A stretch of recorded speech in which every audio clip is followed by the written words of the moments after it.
All right, good evening, everyone. This is the Planning Board meeting of October 12th, 2021. The proceedings will be videotaped and rebroadcast by Area 58 TV. If we could please stand for the Pledge of Allegiance. I pledge allegiance to the flag of the United States of America and to the republic for which it stands, one nation, under God, indivisible, with liberty and justice for all. Thank you. There are sign-in sheets for anybody that's just come in. They're on that table. If you could please sign in if you haven't already. We're waiting for one other member of the board. We can start with the first two on the agenda tonight. They're both signed permits, and the first one is the application of Art Studio Sign and Neon requesting a sign permit for a wall sign and a directory sign on behalf of Lewis Nails and Spa on 2 Montello Street. It's map 22, lot 5-B in the Highway Commercial Zoning District. And this is for discussion and possible vote. So is anybody here to speak about this? If you give us your name and address, please, or the business you're associated with. And if you could, just for the record, if you could spell your last name, please. Okay, yes. And speak right into that microphone, please. Pull it right close. Yeah, get real close. Pull it right up close to you so you can. Okay. Yes, my name is Mary Dong. Last name spelled D as in David, U, O, N as in Nancy, G as in girl. I'm here representing Art Studio Sign Neon. We are requesting to replace an existing wall sign and an existing directory sign for Lewis Nails and Spa located at 2 Montello Street. All right, so you just, it looks like you were just replacing signs that had been there from the prior business? Yes, so they used to be Nail Delight, excuse me, and now they're Lewis Nails and Spa. They're going to be they're going to be the same size? It'll be a little bit different. I have in my notes what it used to be. So it used to be just an aluminum sign with vinyl lettering on it. The sign that we're proposing will have slightly raised PVC letters on an aluminum sign. Well, yeah, that's okay. It's not the style, but it's roughly the same size as the existing one? Roughly, yes. It is. Is it illuminated? No. Okay. All right. So, are there any questions by any other members of the planning board? Oh, before I do that, Jim, these are all within the sign size? Right, so this one, Art Studio, it's in the Highway Commercial District. The maximum of the district is 32 square feet per sign. Now the directory sign out front is under a special permit, so that's separate. But you know, the district allows a maximum of 32 square feet. They're asking 20 square feet for the sign on the roof. Okay, so it's all within regulations then? Yes. Okay. And yeah, I noticed that on the Silo Marketplace marquee, that's just taking the spot of the last nail place that was there. Yes, that one, the sizes match exactly. Okay, all right. All right, any other questions by any of the planning board members? Seeing none, I'll entertain a motion to approve the application for a sign permit on 2 Montello Street. Cornelius Shea will so make that motion. I'll second. Okay, so we have a motion by Connie Shea, second by Ellen Sodillo. Any further discussion? Seeing none, those in favor, please say aye. Aye. Aye. So it's Connie Shea, Bruce Mackey, and Ellen Sodillo voted to approve. So that was unanimous. All right, thank you. Thank you. Have a good night. You too. All right, the next is on the application of All American Signs, requesting a sign permit for a wall sign and directory sign on behalf of Remax Platinum, located at 73 Main Street, map 64, lot 12C, in the general business zoning district. And this is also for a discussion of possible vote. And this is pretty much the same type of thing. We have a wall sign and a directory sign. Is there someone here to speak about this? So, Seeing, okay, Jim, Rick what do you Burke in have? the audience, Rick Burke.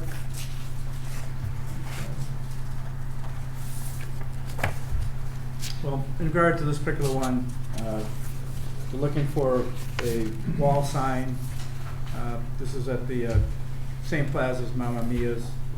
And they're looking for 14.9 square feet for the wall sign. And then for the directory sign, again, that's under a special permit, by the plaza. And they're looking just to fill in the slot that's been vacated. The sign is 14.9 square feet proposed. The general business district allows for 16 square feet. All right. So the sign sizes fit the bylaws? Okay.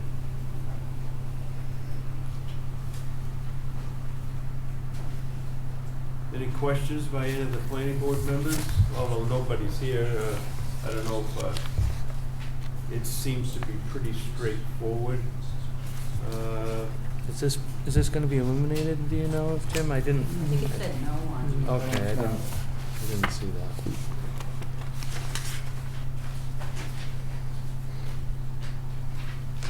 Yeah, it says no. All right. And I'm not sure if this is replacing the sign from the last business on the building or not.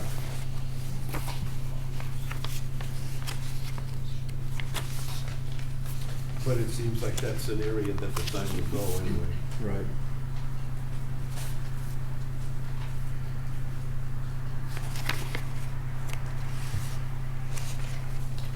So,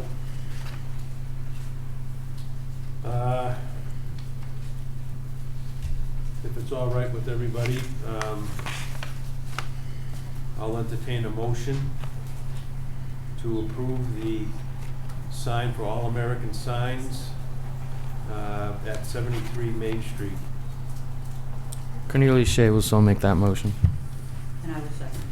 Okay, so Connie Shea made the motion, Ellen Sodillo second. Any further discussion? Seeing none, those in favor, please say aye. Aye. All right, so that was unanimous. Connie Shea, Bruce Mackey, and Ellen Sodillo. All right. So, our next planning board member hasn't entered yet, so we'll go on. We can't do any of the public hearings. So let's go on to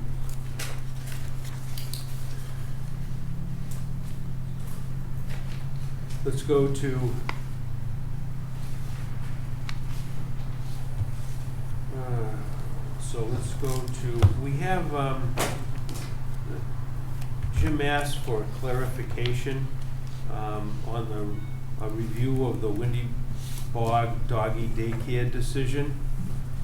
So, Jim, what do you have for us tonight about this?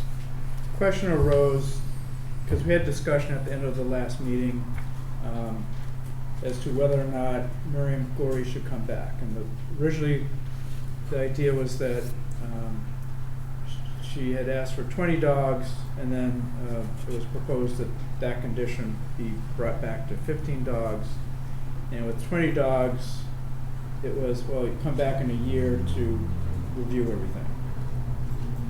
But then kind of the discussion kind of went further, brought the dogs down to 15, and then the thought was, well, if she wants to add more dogs, then she can come back next year. And it just, I guess some people got confused by that discussion, and so I said, well, you don't have to mandate that they come back the following year. If they want to come back for more dogs, they can come back next year or the following year, just make an application. So that is just, that was the concern.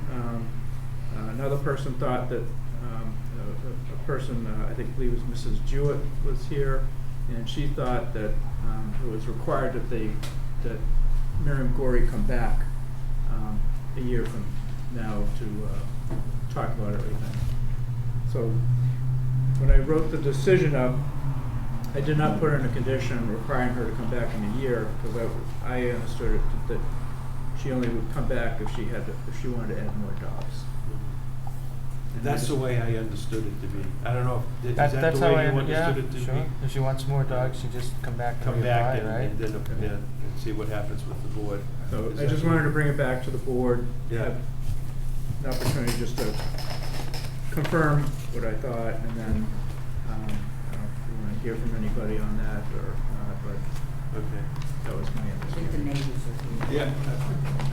If you would like to say something, it's not a public hearing, but if you're certainly welcome, if you could just make it brief, if you could step up at the table here and just give us your names and address, please, and spell your last name.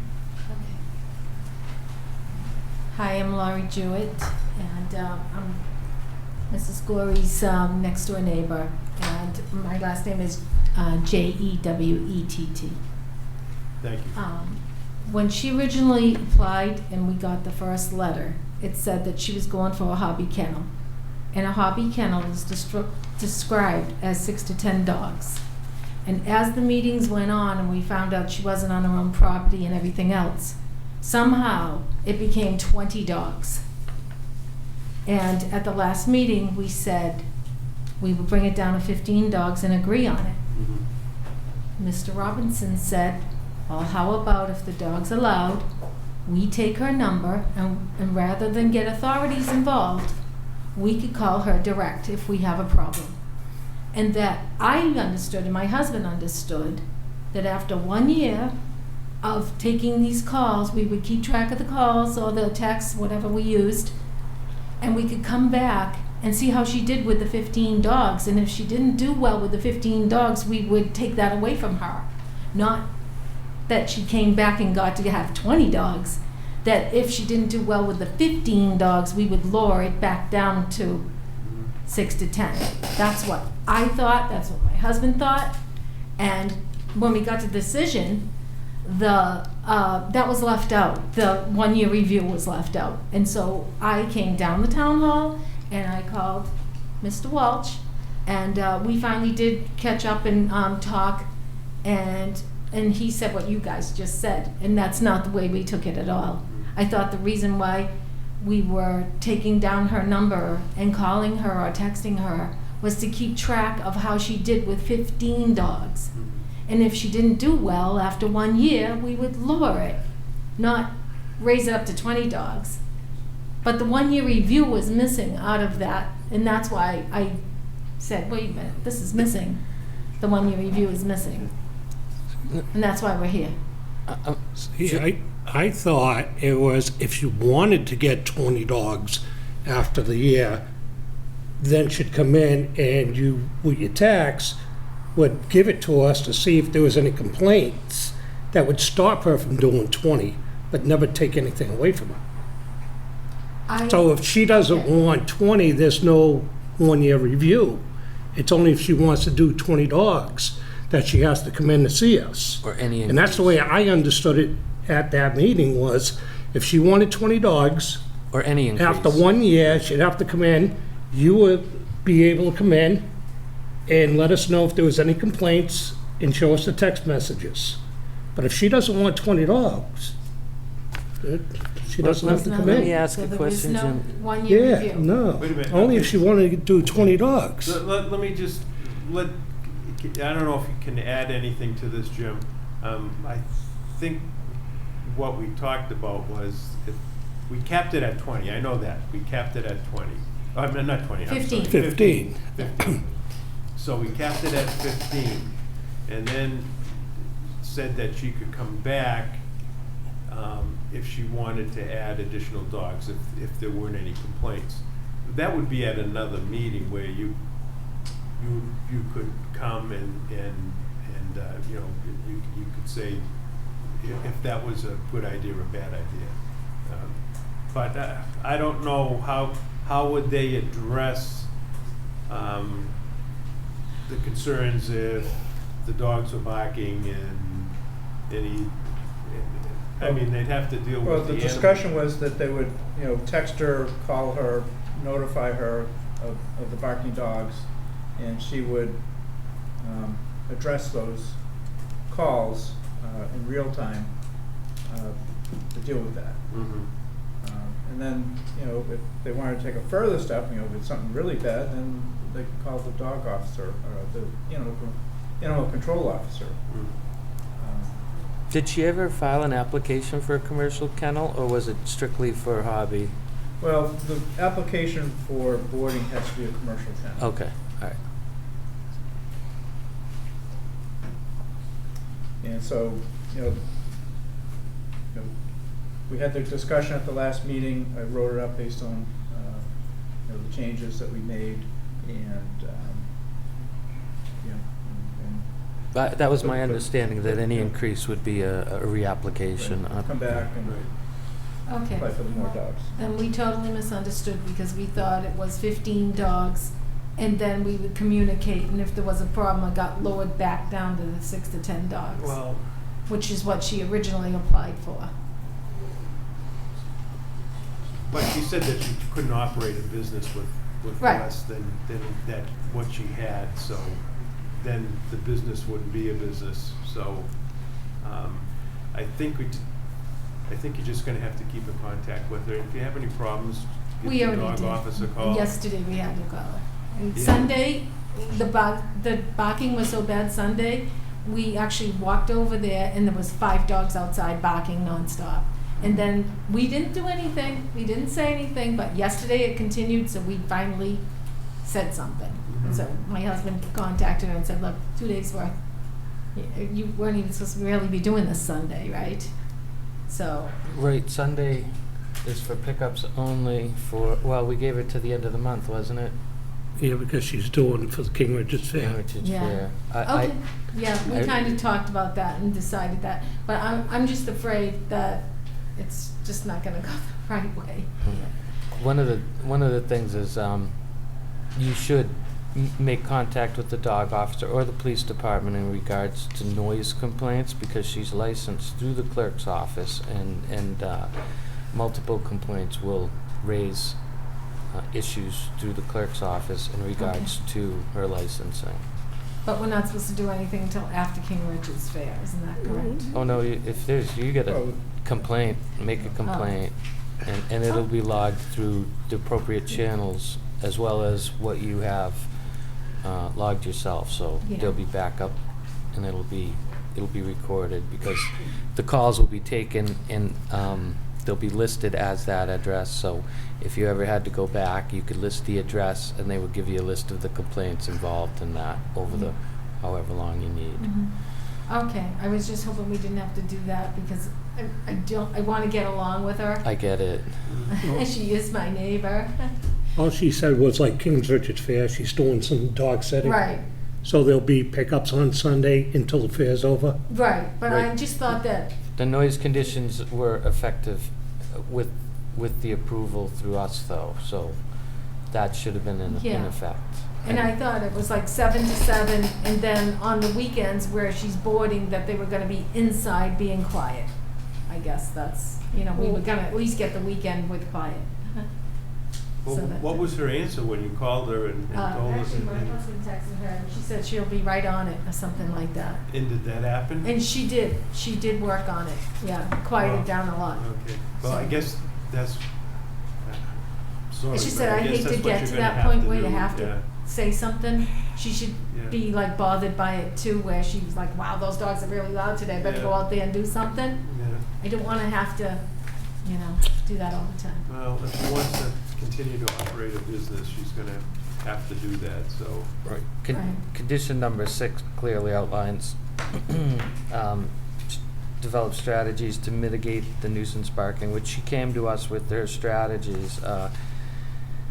Move barking dogs inside to the kennel, change configuration of dogs, use dog collars or ultrasonic device for problematic dogs, and work with the neighborhood. So, again, file official complaints, because it's licensed through the clerk's department at this point, and whether that renewal is acceptable or not is based on How many complaints, yeah. issues.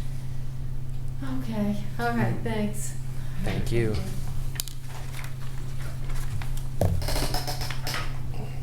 All right, so does that answer your question, Jim? Sure. Okay, so you're all set with that. All right, seeing Kevin is with us.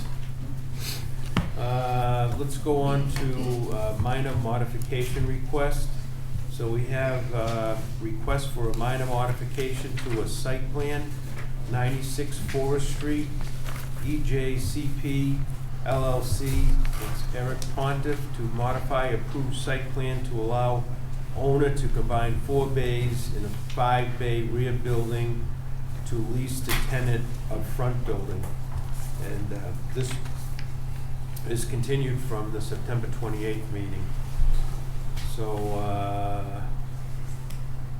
if we could, let me just start off with that we have no letter from the Carver Fire Department about this yet. So we're still waiting for that. So we're not gonna conclude this meeting tonight. It will be more likely to continue to our next meeting until we do get that letter. I just thought I'd tell you that before we started. And Mr. Mackey, if I may, Rob D'Ambrosio, attorney for the applicant here. Just to be clear, we got 4 members sitting tonight. Is that correct? Let's see, we have 1, 2, yeah, we have 4 members Right. and the associate member. Yeah. Yeah, we have 1 member that's our 5th member, So- full-time member is out. So we'd have 5 voting members tonight then if we went forward? Because whoever we open the hearing with, that's who we'd have for a continued hearing, correct? This isn't we don't have, this is. It's not a public hearing, Yeah, so. this isn't a public hearing, so we wouldn't do, all our members here,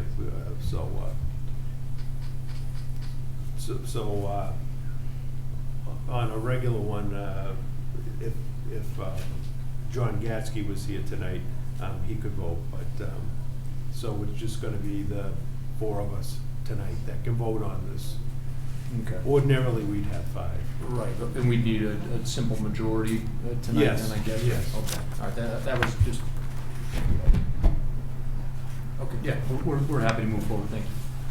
Well, like I said, we won't be voting on this tonight anyway, because we always take anything the fire department has to say is very important to us, and we don't have a letter from them to review this yet, so it wouldn't be until the next meeting.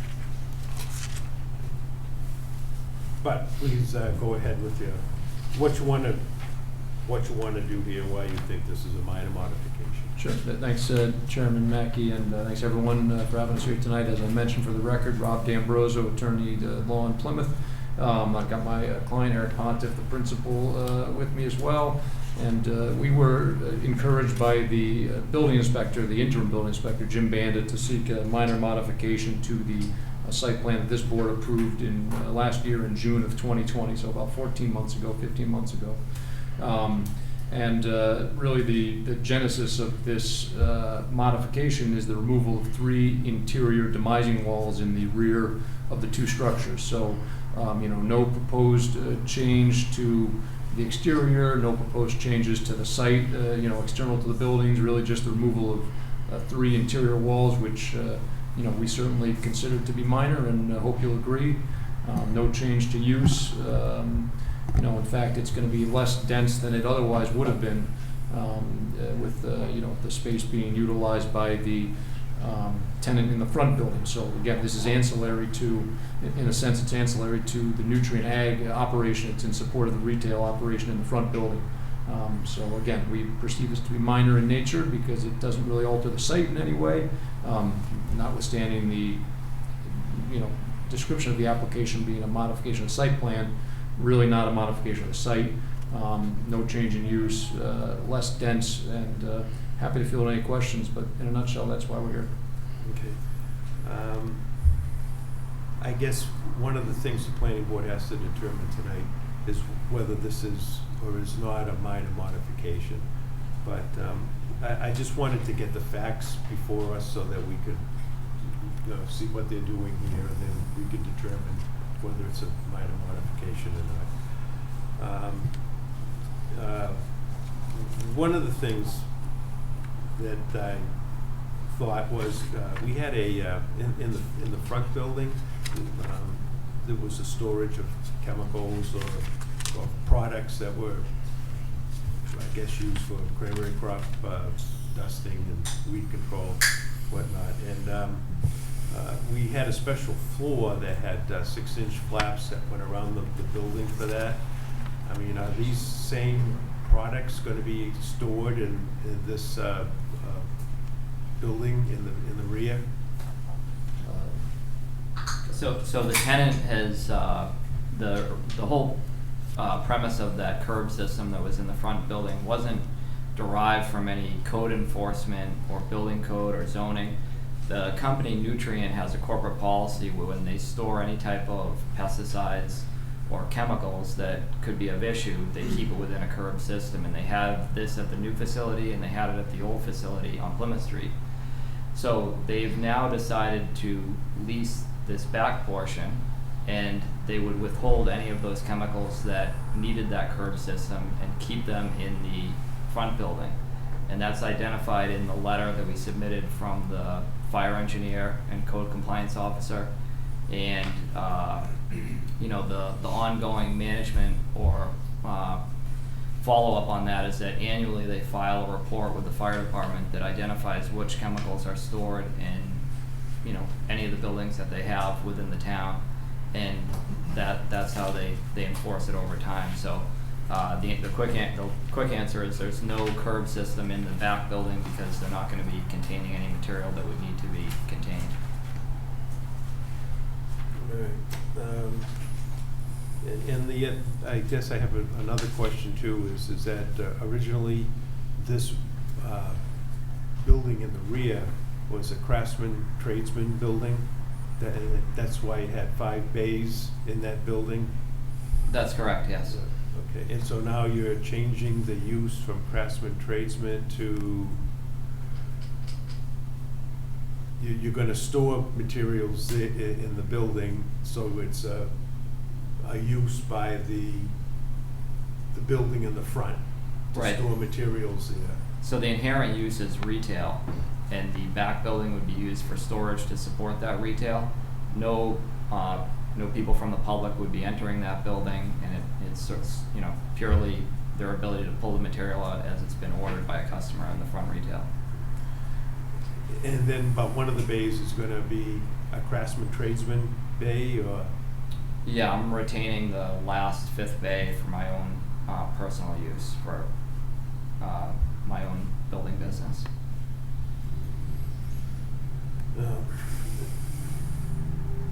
I mean, when I look at it, it is a simple change to the plan, but to me, it's whether this can be done or not, because you're going from craftsman tradesman to another use. So that bothers me right there, which would make it not a minor modification. The second is, I'm sure the neighbors are concerned about any kind of chemical storage in the building that doesn't have the containment system that the front building has. So that kind of disturbs me too. I don't know if any of the other board members have anything to say. I do. When we approve this as a craftsman tradesman building, and part of the approval process is to provide, and especially in this a blue-collar working class town, room for our residents and various other people from other towns to have ability to come in and do their craft or trade, whatever that may be, carpentry, cabinet building, jewelry building. And you're proposing a major modification in the sense that you're changing the use of the building from craftsman tradesman, which would allow multiple employment and multiple possibilities for people to come in and work their trade, and you're requesting to change it to a warehouse, and that certainly is not a minor modification in regards to the purpose that we approved of this building. Not only that, but I also share certain concerns in that it's in an area where abutting residential, where the storage of various chemicals, pesticides, fertilizers, various other chemicals is also a concern, because from what I'm looking at from the fire department, this falls outside of most of the required codes that the major building fell into. But primarily my concern is all of a sudden we're being asked to limit what we thought was a benefit to bringing employment and businesses to our town, and limiting it to a warehouse storage, which, if this was the case from the beginning, is what should have been applied for. I'd be glad to respond to that if it pleases the board.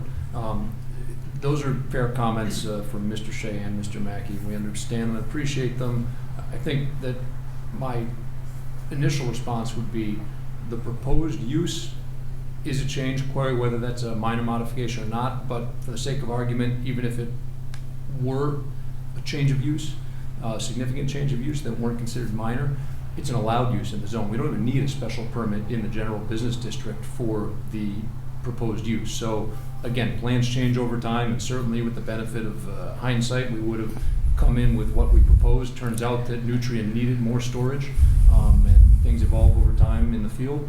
But again, we wouldn't even need a special permit for the use being proposed in the rear building. So I understand the concern, but I don't think it would have been something that was within this board's purview to deny. I would argue that you would have needed a special permit to build a second building, and that falls under the tradesman craftsman rules under our bylaws.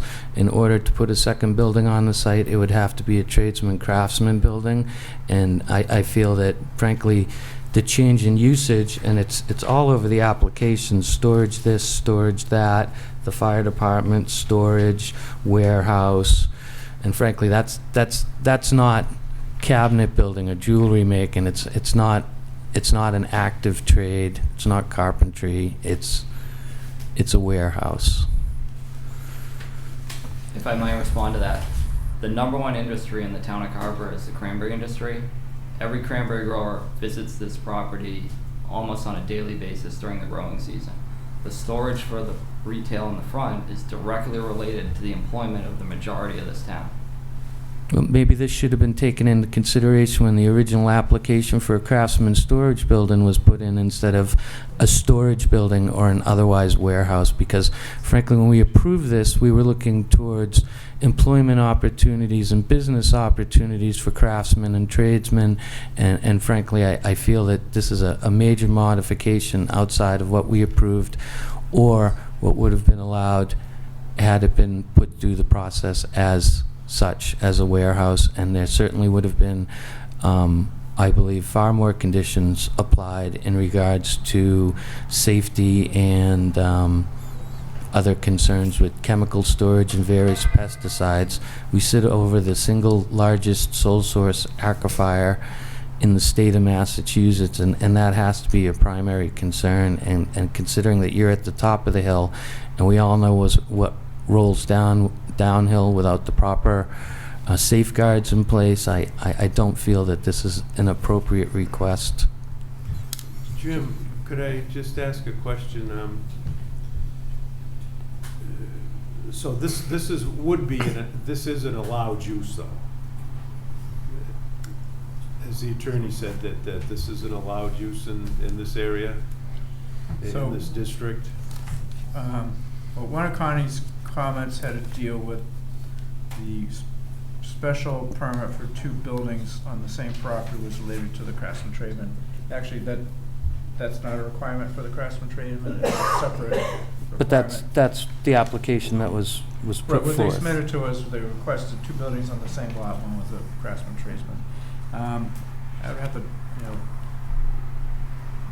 go deep dive into the use table, but, I could put it on the screen if you'd like me to plug my laptop in, it's up to you guys. But you're saying that's an allowed use in this, Yes, sir, retail is allowed in the general business district. Yeah, but this isn't the retail, it's storage as specifically outlined in your application. Also, modify existing special permit to add storage for the front building tenant. This isn't a retail business you're putting in there, this is a storage unit. Well, so let's, hypothetically speaking, if we had one giant building that was all nutrient, I don't think we'd even be here discussing this tonight, right? So, again, it's a use of the retail tenant, therefore it has to be retail. Well, if you had applied for one large building, you wouldn't have had to go through the special permit process for a second If we did have building. one large building, Nutrient Ag had a problem with the fire suppression system, so that's why they couldn't do it in the first place. Well, right, and again, to Jim's Just point. not to, Go ahead. Yeah, cut you off, but that is the reason why they did not have one large building altogether. Right, well, I'd like to respond to 2 other things briefly. Mr. Shea had said that, the code is different in the rear building as the main building as pertaining to chemical storage. Again, that 6-inch curb, retaining curb, is not required by code in either building. So that was, as Eric noted, was done voluntarily as a matter of corporate policy by Nutrien. And again, just to reiterate what Eric said, the chemicals that are of concern won't be stored in the rear building. So I don't think we have a chemical issue here. And my other point, for the record, is section 2330 of the bylaw. I think as Jim Walsh was referencing, it makes no mention of craftsman tradesmen. It just says more than one principal non-residential structure may be erected on a lot pursuant to a special permit by the planning board. Nothing to do with craftsman trade. Jim, what are we expecting to hear from the fire department about? What are they gonna speak about in their letter? well, I haven't talked to Assistant Deputy Chief Boyle on that yet.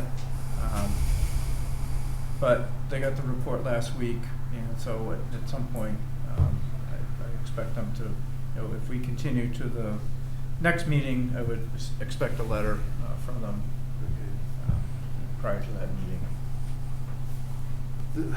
This isn't a public hearing, but I do see a neighbor that I know nearby that was on the planning board formerly with us, and I usually let people speak. So if you want to get up, please, and give us your name and address. And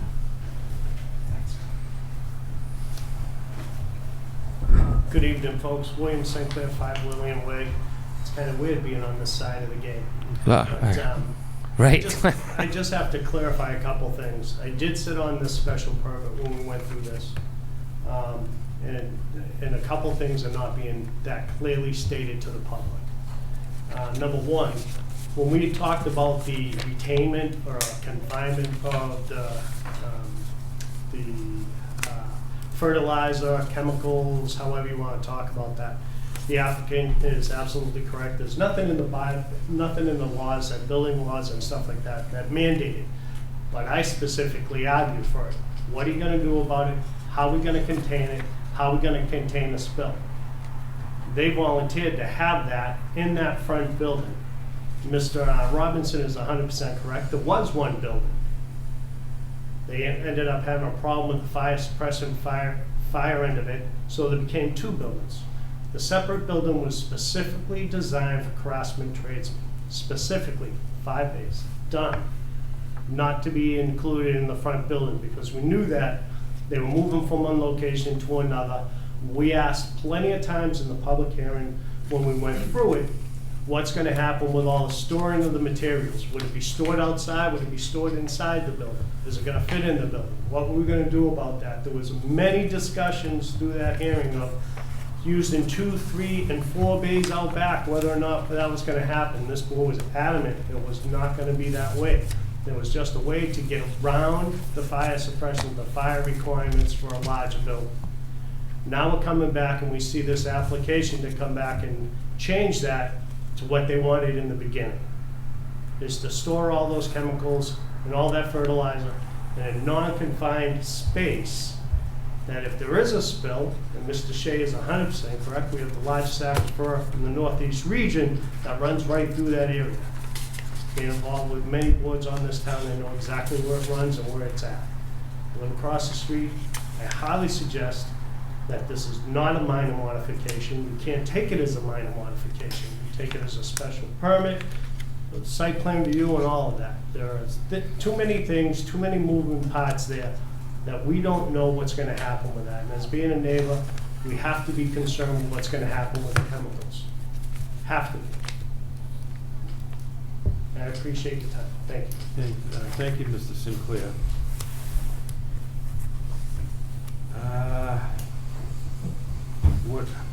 I don't know if we want to continue this to the next meeting, or if we, so Jim, Well, I think that the board Say- needs to determine whether whether this. it's a minor modification or not. Right. So Or required- just say that we decided it wasn't a minor modification.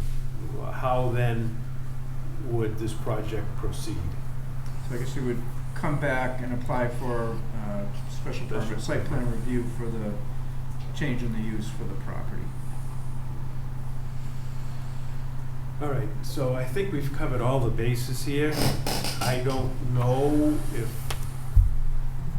a letter from, I don't know if the members want to wait till the next meeting to see what the fire department has to say about this, or if you want to make a decision right here tonight on whether this is a minor modification or not.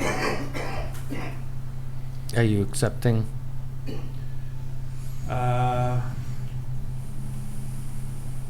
Yeah, well, you know, we can discuss that, or if someone wants to make a motion.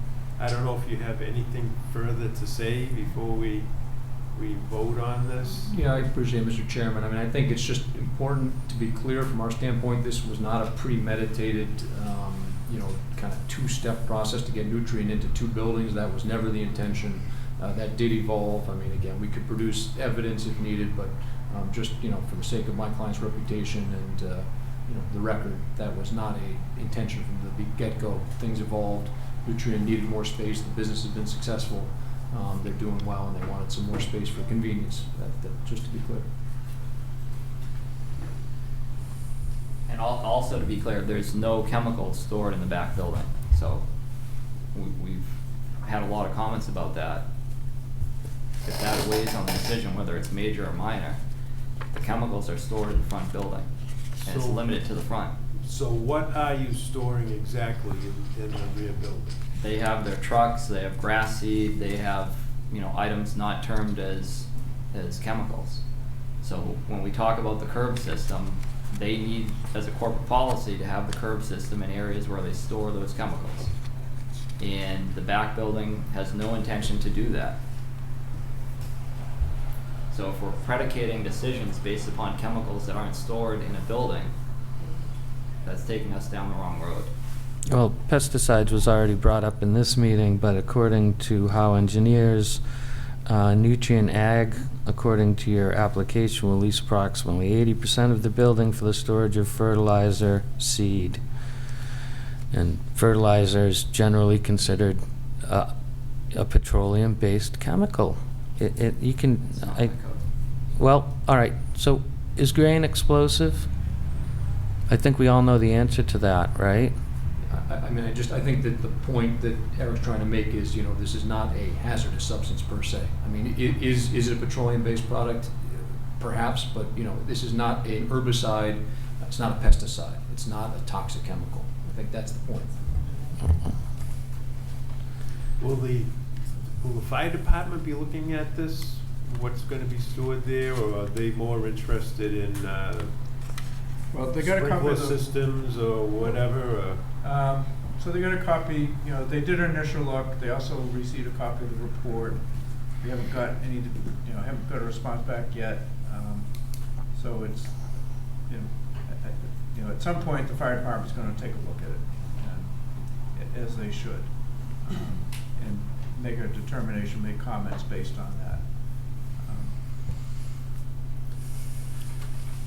I don't know, maybe we should, wait, continue this to our next meeting and wait and see what the fire department has to say before I make our decision. Well, I think we need to determine whether it's a minor modification of the building or not.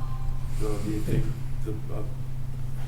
Do you think the fire department yeah. is going to have a bearing on? Yeah. May I interject something, Mr. Chairman?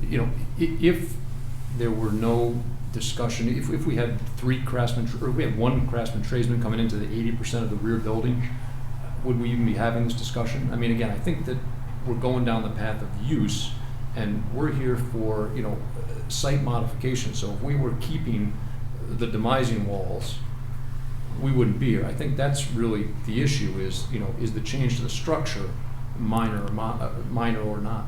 Well, it also has to do with what benefits the town of Carver, and having available space for craftsmen, tradesmen is a big plus to the town of Carver, which is a majority blue-collar, working-class town. Well, I think nutrient is certainly a benefit to the town, and again, we're talking about allowed uses here. We're not talking about bringing in, a fabrication facility. I mean, these are all allowed uses. We're talking about removing 3 internal walls. I mean, that's not minor. I'm not sure what is. Well, tonight we're talking about whether this is a minor or major modification as understood when it was approved at the time.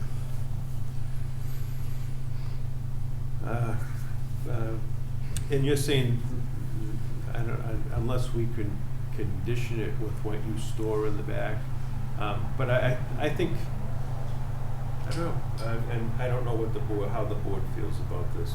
Does anybody else have anything to say? They have counsel. I feel like we should have counsel on this. Counsel should help us decide whether or not this is a minor modification opposed to major. No, that's a thought there.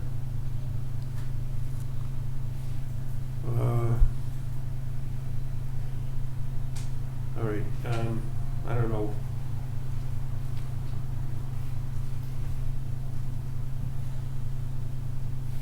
I mean, we could continue this, see what the fire department has to say. We could call legal counsel and ask them how they feel about this. Well, minor modification would be a change in the name, address, ownership of contacts. A modification would be a change in the material usage in the structures or in the site plan, and a major modification would be a change of what was approved through the process. So that's how I stand on whether this is a minor or not made modification.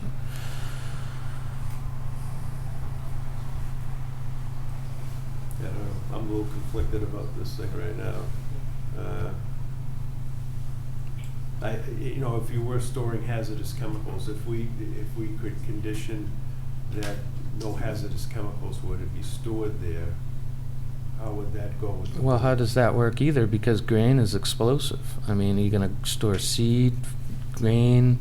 What are you going to store back there if you're not going to store fertilizer? We all saw what happened in Oklahoma City and the trade centers, and that was based on a fertilizer The 6-inch product. curb in the front building is not going to prevent an explosion. I mean, I think we're kind of getting far afield here. Yeah. Well, it's something that we still have to be concerned with in planning on what's Well, the going other building's on. 20 feet away, so if that's not safe there, which this board didn't take issue with, how is it not Well, safe? in the rear? that this board took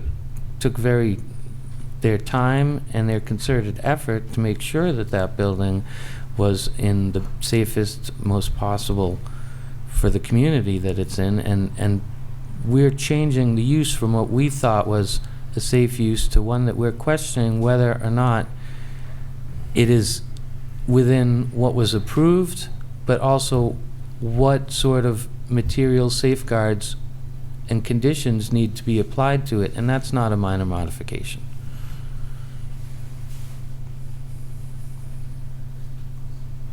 Anybody else have in the audience that had anything else to say? I will.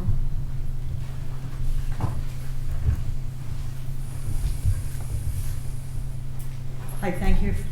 Judy Richards, RICHARDS, 5 Lillian Way. I'm not a butter, but I'm a neighbor. And my big concerns is the well water.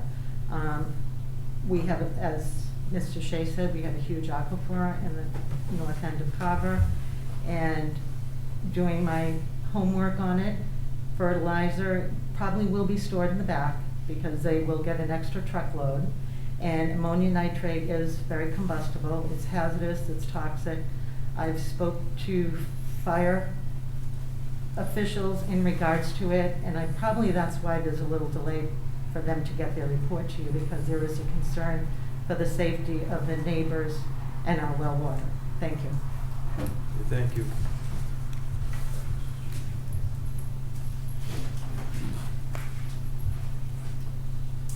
Well, all right, I mean, we have other things to move on to. I think it's something that,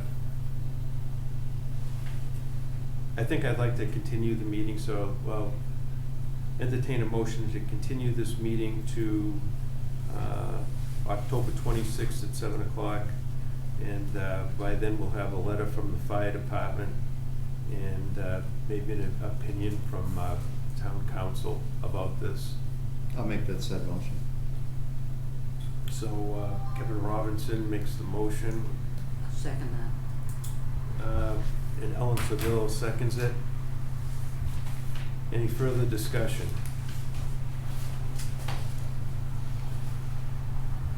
Seeing none, let's vote. Those who say favor, please say aye. Aye.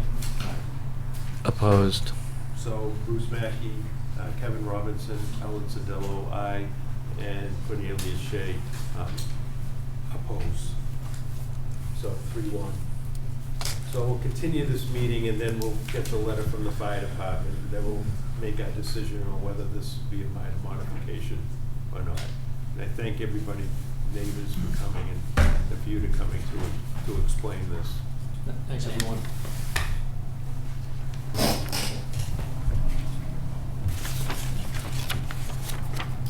Alright, so let's go to,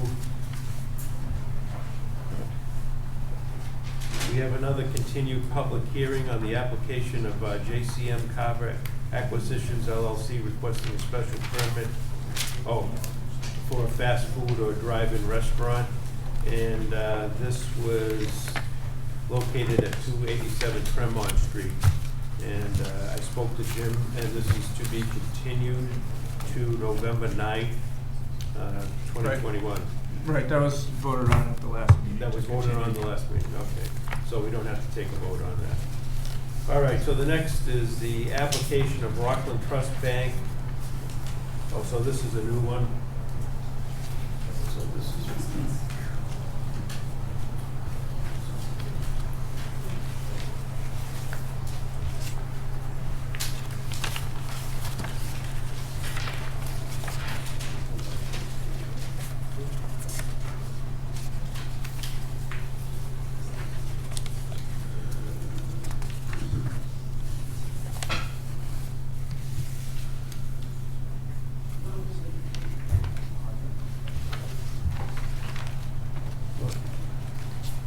I need the public hearing notice for that. I thought I had it.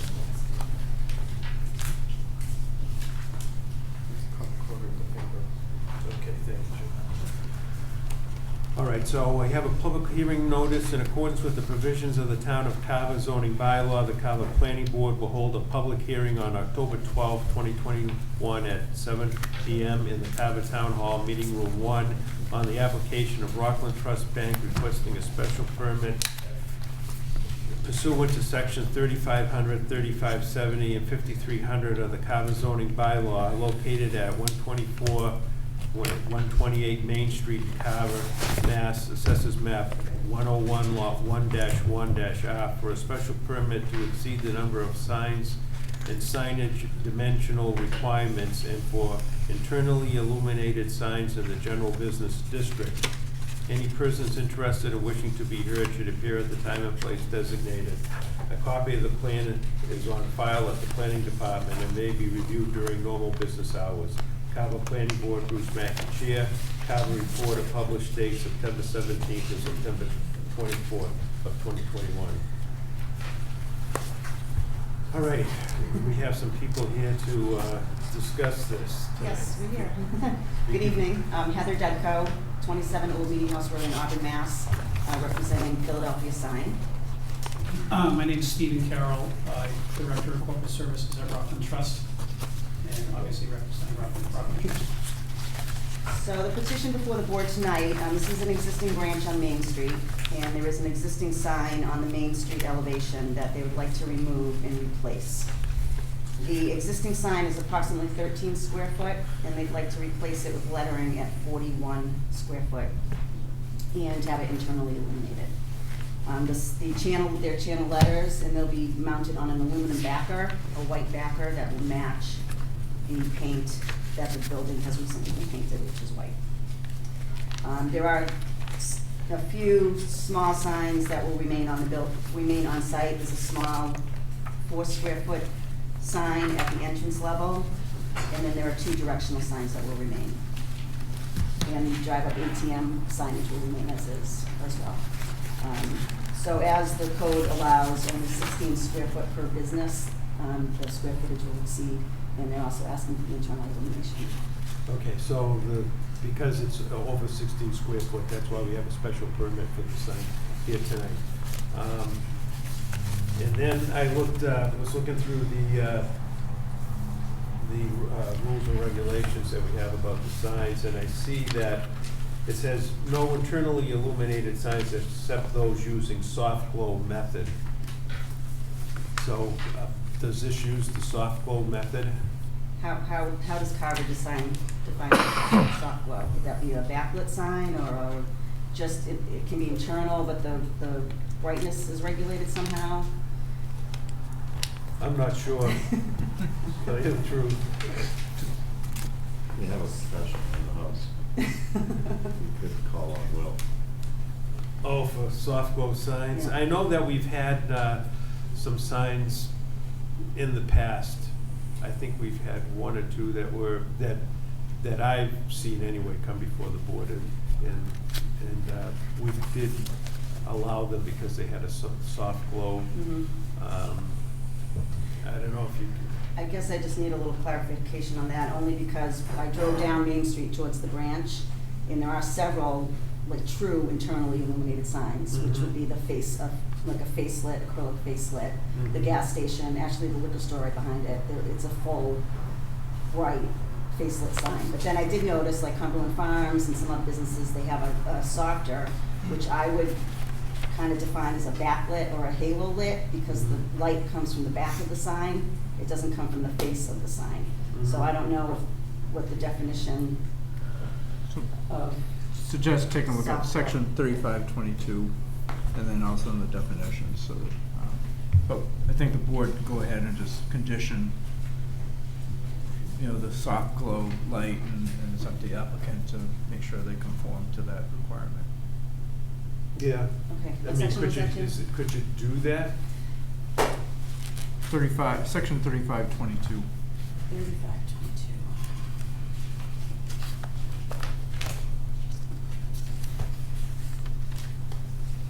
Oh, and which letter? That one. Oh, I see it.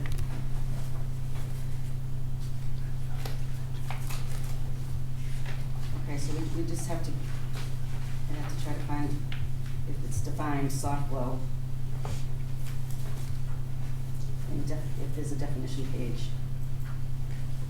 But if soft glow means evacuate, would that be acceptable? Absolutely.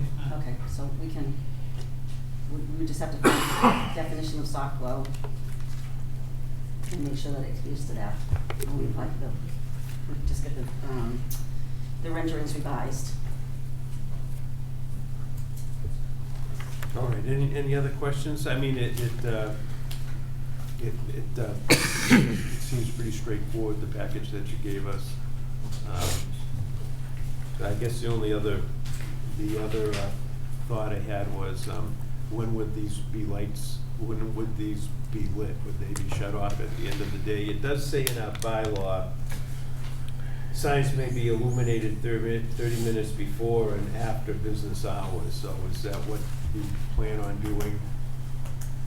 Would you want them on any longer, or? You know, the branch sometimes closes at 4. Mm-hmm. So, you know, I'm not sure if there's any, would it be possible to keep it open later on at night and we'll have it automatically shut off at another time, or? The latest hour is Friday, they're open till 6. So most of the time it's 9 to 4, but Friday they are open till 6. Oh, so the problem is, once you set it, it just goes on and off at that same time every day? I don't know if they can set each day. I'm not sure about that. No, what I think he's saying is, if you set it for 7 o'clock, Yeah. it's gonna be every day at 7 Yeah, o'clock. yeah, That's what we he's can do that. getting at. Yeah, we can do that. Yeah. Yeah.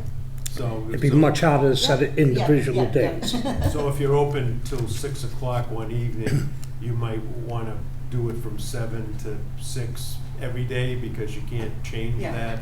Okay. I mean, well, what I'm saying, ideally, it says half hour before and after business hours. I mean, it would be good if you could set it to that, you know, if you're open from 7 to 4. It looks like every day they open 9, so we could. Or whatever, yeah, like whatever time. Yeah. 8 to 7, how about 8 to 7? Yeah, that That'd would be be all right? fine, yeah. If that goes along with the board members. Well, if they close at 4 o'clock almost every day, I would think that 6 o'clock would be more Yeah. appropriate time Right. to Yeah. shut it off, if we allow an illuminated sign at all, because frankly, I'm not entirely certain that internally illuminated signs were. Well, we do have illuminated signs. I mean, we must have signs, say, at Shaw's, I mean, CVS, some of the bigger businesses. I was gonna ride around town today, but I didn't get a chance to do that. But I know we have approved these before. I mean, at least while I was on the board.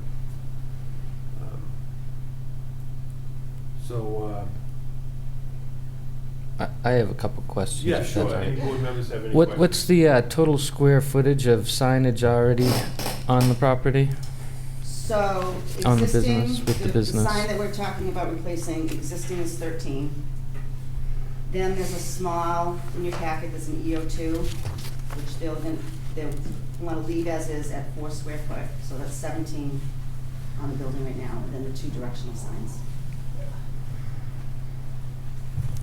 Because, well, I see, thank you for banking with us. I mean, do not enter directional signs is, how many of those are there? Because Two of these. I personally don't really count the directional Okay. signs, but drive up banking, thank you for banking with us, Rockland Trust on the side of the building, and changing from 13 square feet to, and you're already over the maximum allowed, not only of signage, but square footage of sign. I think asking for a 41 square foot sign is a bit excessive, considering our bylaws are limiting you to, what, 2 per business, 32 square feet? And you already, could you make it a more reasonable size? Is there a more reasonable size, like keeping it within 20 square feet or 26 square feet, considering the amount of current signage and multiple signs in regards to your business already? This, this really came up when our landlord made plans to repaint the building white. And when we looked at that main sign that we're looking to replace is actually the Rockland lettering is white. So you actually don't even see it anymore. Yeah, sure. No, So I the first thing can we agree. thought was, let's take a look at this. The signs are over, I think, 20 years old. They're a little beaten, and so we looked at this as an opportunity to kind of refresh those signs, get a little bigger signage. The landlord also has a multi-tenant pylon sign on the front, but we don't have any positions on that, and it's filled with other tenants that are in the back of the space. Right. So typically, I know with most of our other 100 branches or so, we would typically have a pylon or a monument and then building signage. So we were just trying to see if we could get better signage with a little more visibility onto Route 58. Oh, no, sure, I fully understand that. I just think that you're asking for the world, and it's an exceptionally big sign at almost 20 feet by over 2 feet. And a big change from approved 13 square foot to one that is in conjunction with all your other signage is a bit excessive. I was wondering if there was a more intermediate size that might be more agreeable to you. Well, 13, yes, right, 13. if I could ask, what's the background? Is it going to be a white background? Yes. On a white building? Yeah, they want to match it. I would suspect that there's some issue with the electrical, and that's why they have to put it on a panel. And with the building fascia, so they can't do just a flush mounted individual letter. So they put the individual letters on the backer, and then they mount the backer to the facade. But the backer is meant to match, so it looks like it's the facade. But that's an installation method when there's problems of taking an individual channel letter and flush mounting it, and then the next letter, then the next letter. Does that make sense? So you're really just going to see the letters. It's not Correct. like it's a big, Correct. huge sign. You're just going to see the letters Correct. inside that, although it will be at different points of the day Well- lit up. Well, the letters will only light. The letters will be The letters will only light. So when you were to see it at night, if you were to walk up close to the building, you would see that there's a backer that's been attached to the building. But if you're driving by, it's the letters, you're just going to see the lettering. But the letters themselves are over 2 feet tall. I wasn't including the backing in this. I didn't include the backer in the Right. calculation. All right, but the backer is part of the sign. Physically it is, but it's meant to be invisible against the side of the building so that only the letters light.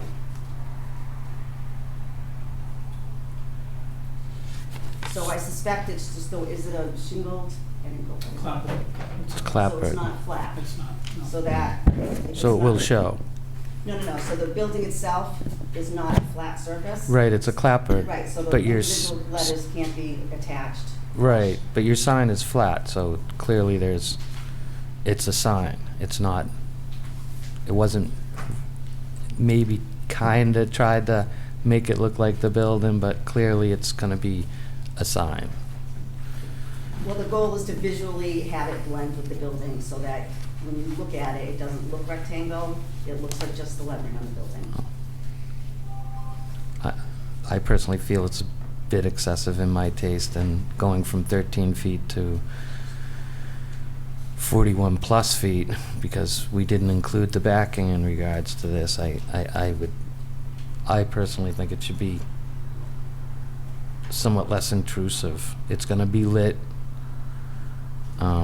which again is a special permit through us, but this one sign is going to far exceed the allowed square footage. I think something like 12 feet or in length, maybe bring it down to a 26 square feet or under 30 square feet, because, again, it's a small town, we don't need to be overbearing. You're requesting lighting with it, and, again, that's something that I think this town has worked very hard to get a control on, internally lit signs. I think, I appreciate your concern and your input. I think we would be willing to go down to 30 if that was amenable to the board, and just redraw the plan at that point. I think that's a much better choice. Because, I mean, looking at the pictures, the one you're proposing looks awful big compared to the old one that's there. Right, and you didn't include the backing, which is, We did not, again, no. All right, any other comments? So we could make that as a condition. All right. So, I'll,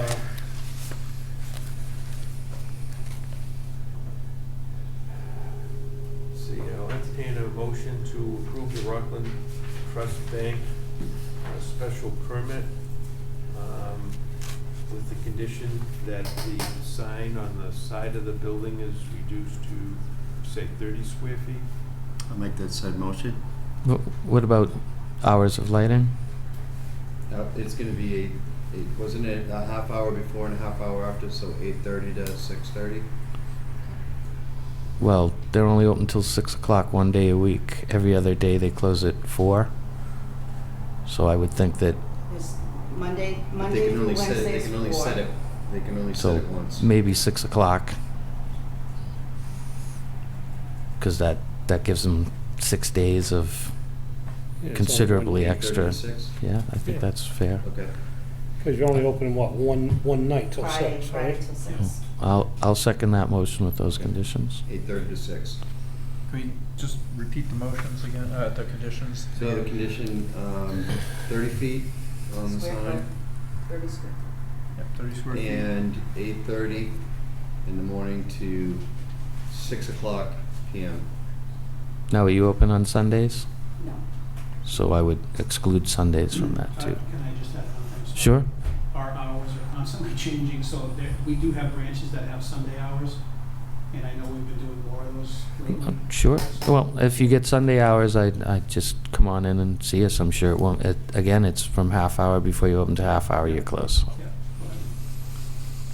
So the time, 8:30 to 6:30? 6 PM. 6 p.m. 8:30 to 6 p.m.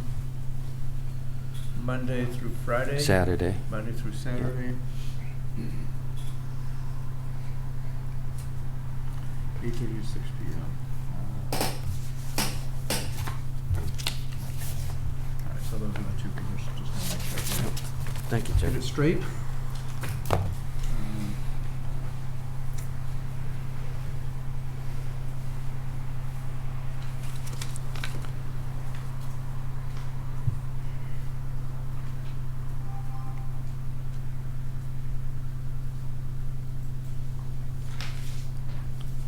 Okay, so we had a motion by Kevin Robinson. Mhm. And a second. Second by me, yeah. Second by Conche. So we had further discussion with going over the hours. Okay, so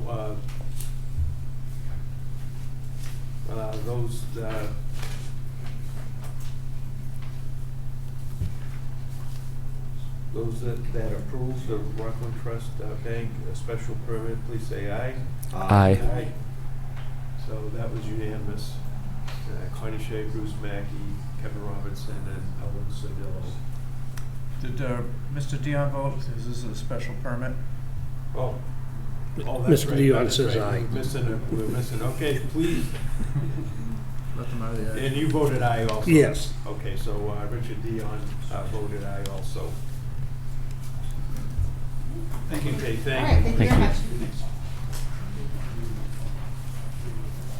All right, next is, Okay.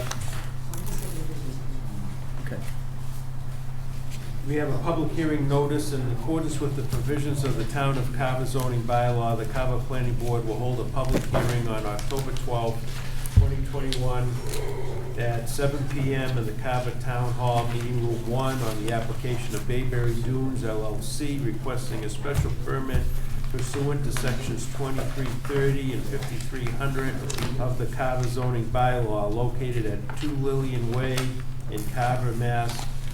Assessors map 49, lot 62-2, to construct 2 commercial buildings, one 6,000 square feet and one 7,200 square feet, for a total of 13,200 square feet on one lot.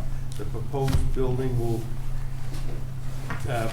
use will be craftsman tradesmen in the general business district. Any person interested or wishing to be heard should appear at the time and place designated. A copy of the plan is on file at the planning department and may be reviewed during normal business hours. Carver Planning Board, Bruce Mackey, Chair. Carver Reporter, published dates September 17th and September 24th of 2021. So,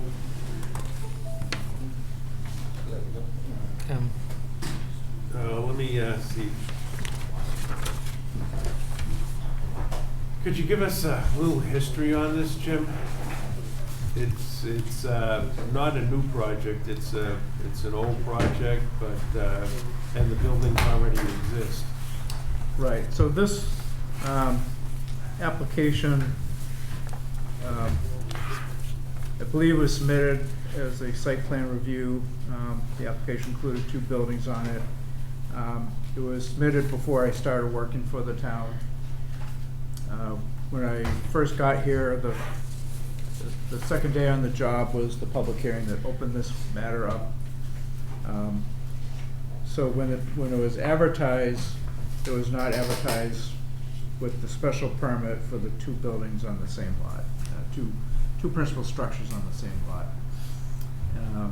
And it went through the site plan review process, and during that process, no one, myself included, caught on to the fact that the special permit for 2 principal structures on the same lot was required, and the project was approved, and then eventually they started construction. They were issued a building permit, and it was until maybe after actually before Mr. Boucher started, we discovered that the special permit for the two principal structures on the same lot never got issued for this particular project. So what was issued for the? It was a site plan review. Public hearing process, advertised in the paper, abutters notified, through the whole site plan review process. And normally a site plan review would go with the special permit. And so I don't know who did the who received the application. I don't know how that process worked, but it was not cut then, and then through the entire site plan review process, no one picked up on it. So basically, we're trying to. It's non-conforming, and we need to fix that. Yep. So, the way I look at it is, we did, this came before the planning board. I thought it was a site plan and special permit, but it just came to us as the site plan. Special permit wasn't written in on the plans. I asked Jim, all the abutters were notified at the time, so it was treated like a site plan special permit, but so the abutters were notified. We did a site walk out there. We had hearings on this project, and so and it was approved by the then planning board, not this planning board, but the former planning board. And I was one of the members on that board. So the problem is that the buildings are there, they're built, and so So now Jim discovered that we needed a special permit to go along with this, so that's why they're here today.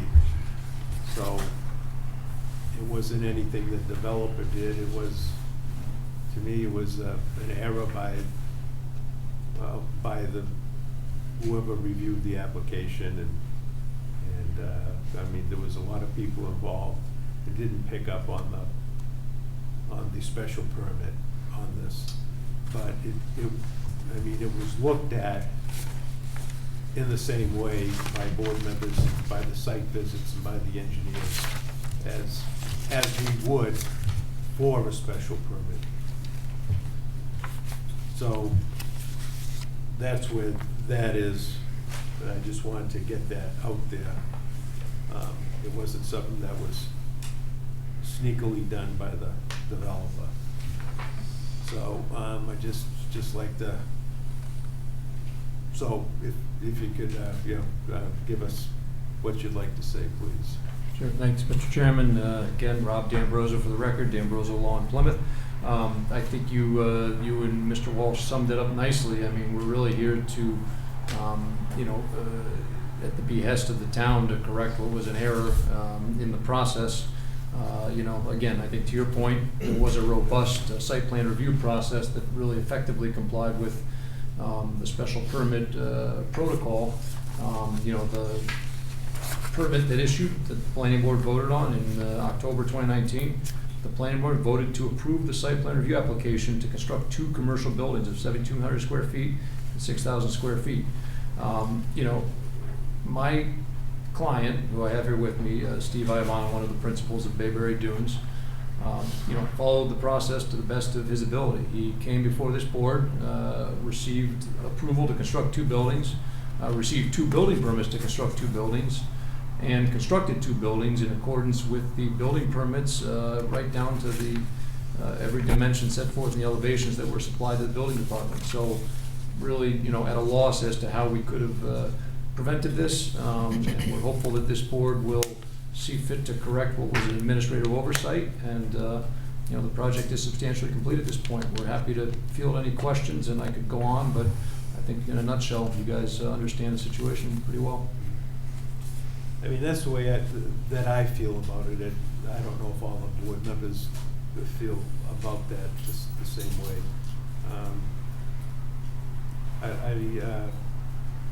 I don't know if anybody else would like to make any comments, any other board members. Have they been abiding by the conditions set forth in the original site plan review? I'd have to go through and look at that. Okay. No, I get it. It was probably a little complicated. And we can set conditions for this approval. Oh, The only condition I would want is that these buildings be used for their specific application, which is tradesmen, and any other usage would have to come back through the board as a major modification.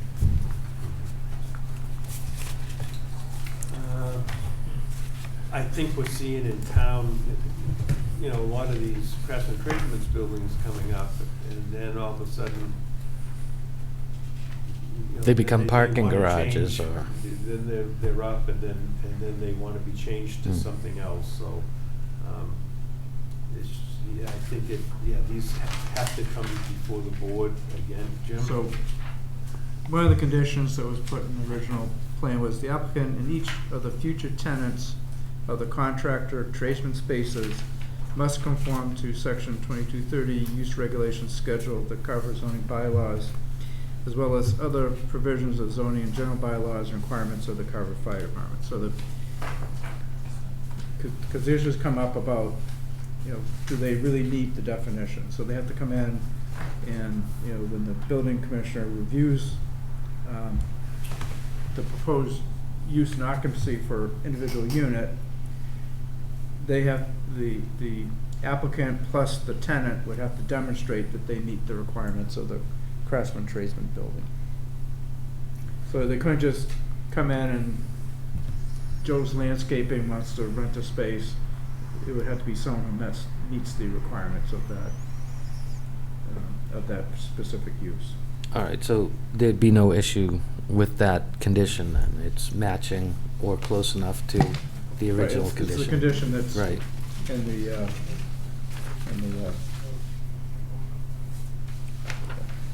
in the current approval, the site plan approval. Anybody else? There may be somebody out in the audience that would like to speak about this. I do see some hands up there.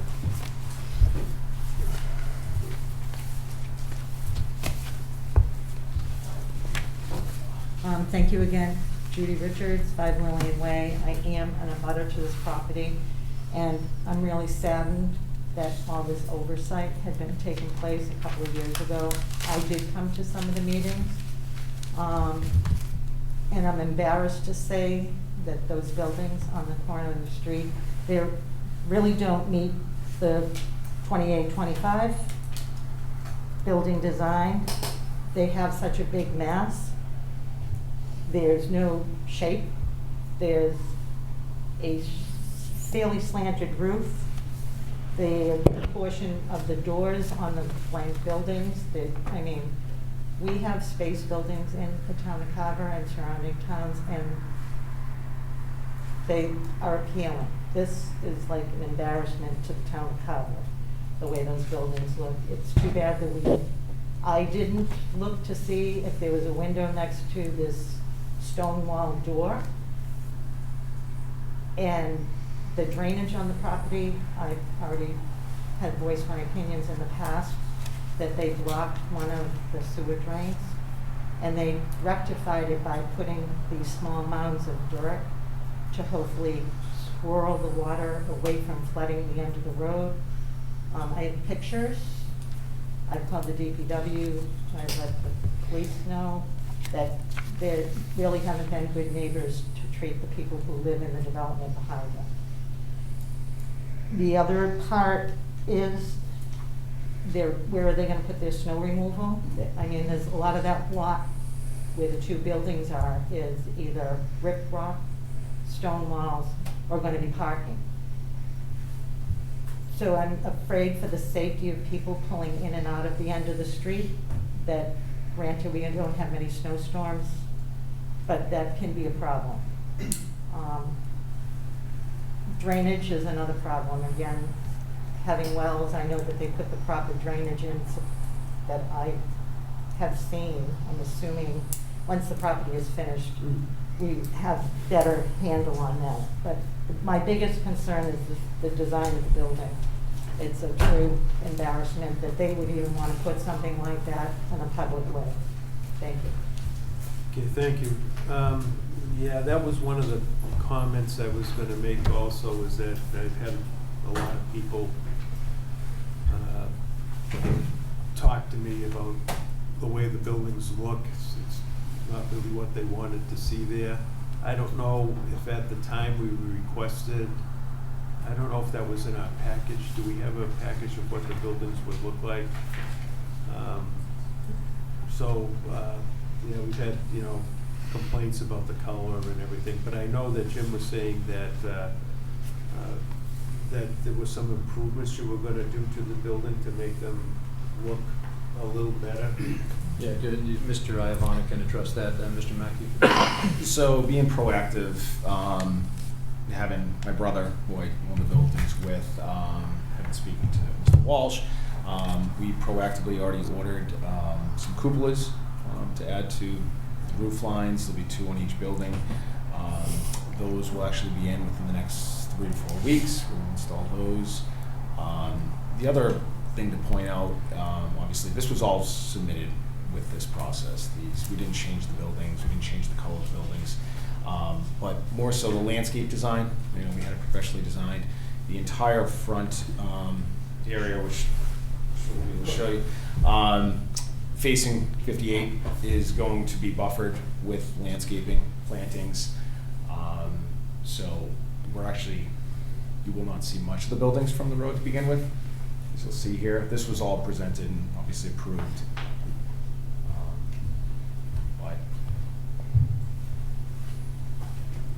Yeah, I remember that. I remember we did a lot of landscaping. Is it extensive? We were Extensive. concerned about people going into their homes on Lillian Way, or how this would look. So, Landscaping, if I'm correct, it hasn't been started yet, right? No, so we haven't had water to the buildings yet. We're definitely obviously getting to that here, the point where we need to get them in soon, before winter, or we lose everything. But we have the list together, we're ready to go. We can get it done immediately. so what are the cupolas gonna look like? Tell, to be tell me honest- what the buildings are gonna look like when they're finished. So they'll actually mirror the buildings next to us that were approved. I've got a hard copy here that you may have. Okay. So they're actually we took the design from Pontiff's buildings next to us. We got a couple hard copies. Yeah. I just wondered if you had anything in Technicolor for us or something like that you could put up on the screen. I don't know, I was talking to Jim about this, and so you're gonna put 2 cupolas on each building? Correct. Was there anything else, Jim, that you had suggested, or? Well, I thought maybe if they could, I know a lot of people are objecting to the green color, but I don't know if there's anything you could do on the ends of the building that kind of towards Lillian Way to, dress it up a little bit better so it will be more appealing to the neighborhood. I mean, we'd be happy to add whatever we can for buffers, landscaping. I mean, as you can see, where it wraps around onto Lillian as it is, it's pretty extensive. But we'd be happy to add some more plantings if it's gonna make the neighbors. We have another neighbor, if I could just let him speak, please. Sure. Since they live in that neighborhood, may have some ideas. Thank you, Mr. Chairman, and to the board.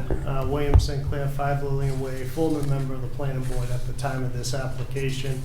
I abstained from all of it, so this is really the first time I actually take a look at it. So, looking at what's there and what's being built and everything, you had a site plan review that you guys approved. Okay, that's just a site plan. Has nothing to do with a special permit. You have opened up a special permit on the project that's gonna show us details of what the structures should look like to meet the current bylaw and what the town's bylaws require, which the 2 buildings that are sitting there existing does not comply with. You have to look at all the snow removal, how the drainage is, how all the flow is, how the streetscape is gonna look like. We have very specific bylaws in place that talk specifically about streetscape when it comes to our buildings on Main Street. If you look at Mr. Pontiff's building, I'll use that as an example. That's a beautifully done building. It meets all the requirements of the bylaw when it comes to any of the architectural renderings that were there. You have no architectural renderings. This is a special permit that you have there. You should have those architectural renderings. Don't care if the buildings are up or not. You're under a site plan review right now, special permit, so you should have those renderings. You should see the colorscape. You should see all the architectural renderings that are there. You should see how the traffic flow is gonna go. I will tell you this, with the 20-something years being on this board, once you have any of the parcels that are protruding out parts that are gonna break up the 40-foot walls, 50-foot walls, 60-foot walls, front and back, how are you gonna get a vehicle through there? Where's the vehicles gonna park? They're not gonna be on Lillian Way, I'll tell you that right now, because the cops will be there and will be towing them. No, what are you saying about parking Where are you gonna have all the parking for all those bays? For all the customers. I'd love to see that the site plan review, we should be able to see that. We should be able to see that and see how the counts are. This is our opportunity that should have been done in conjunction with the site plan to to see all of this and see how that works. That's how it's always been done. That's what was missed. Yeah, did it get missed by the board? Yep, okay. Are you trying to make it right? Yep, so let's make it right. The ongoing construction there should have been stopped a while ago, because we're not meeting the requirements of what this town required. They put the bylaws in place to make it what it is, not what it's supposed to be, and just throwing down an industrial park on our main street. It's not supposed to look like this. There is a severe water problem that comes off of that. We've had some good rainstorms. Watched it come down off of the Carver Glass, the old Carver Glass parcel, onto their parcel. That drainage has been filled, has been consumed in some type of drainage that's been supposedly going to handle all of that. That was part of a previous agreement that was done by the Williams brothers when they built the development in which we all live in, all the residents, to take care of all that. Now it's gone. I watched the rain come down off of that parcel, this parcel in particular, plus the Carver Glass parcel, across the street, down through the professional building, down into the dentist office backyard, and do significant flooding during those rainstorms. How come we're not looking at this? This is our opportunity. This is the board's opportunity to fix it right. They say they want to be good neighbors. Well, let's fix it right. Let's make it right. You got two structures up that don't belong there. So I look forward to, continue hearings on this, and we'll see where we go. I appreciate all your help. Thank you, Will. May I react to that, Mr. Chairman? Yes. Briefly. I just think that at a high level, the way I would characterize Mr. Sinclair's concerns are he's really trying to revisit the site plan review that occurred 2 years ago when this project was approved. It would be one thing if it were a one-unit development 2 years ago and now we're springing a second unit on the board, but drainage, traffic, parking, I mean, it's really disingenuous to implicate that those weren't reviewed and evaluated in connection with the process 2 years ago. I mean, you yourself said you had a robust process.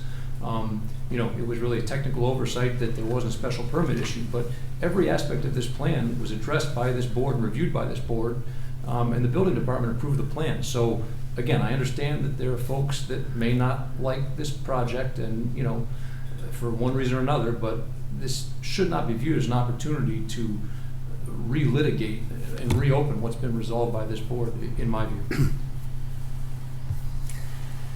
That's fair enough, but he does have a point. If water's coming off your property, then something would need to be done in regards to that because it wouldn't meet the conditions as set forth in the site plan. That's Absolutely. We need to meet the site plan conditions. We're not disputing that. I mean, would it be wise to do a sidewalk down there? I mean, considering that this was done before I was even on the board or anything, I have no idea what it looks like down there. Yeah, I suppose we could. Has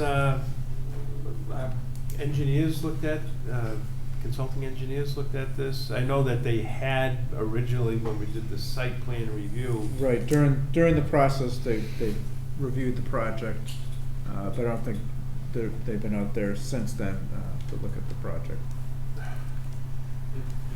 How long ago was this that this was put in place originally? June 2019, I believe. And I think it's very unusual to have a second peer review after a permit's been approved. I can't say I've ever seen it. It was approved on October 8th of 2019. Well, I'm just concerned, about, at least we should look at the concerns that the neighbors have. And I don't think we can do that tonight. I kind of like to have some time to review this and look over it before, hearing the concerns of the neighbors.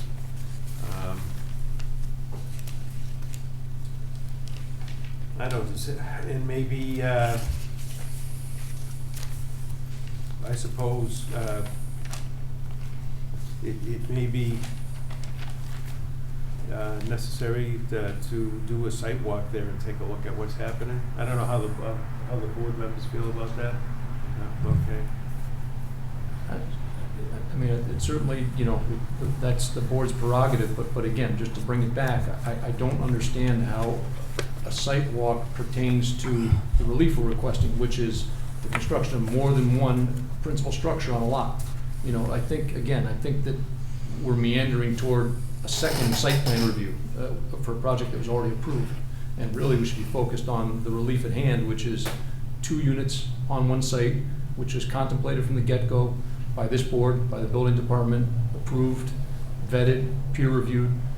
Again, I think the board, I would encourage the board to limit the scope of its review to the relief being requested tonight. I don't know, Jim, what do you have to say? Your last week, yeah. I'll open up the special permit process.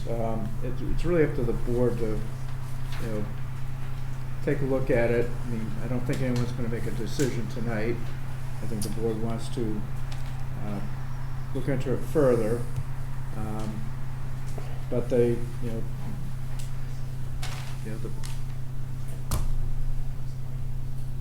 honestly,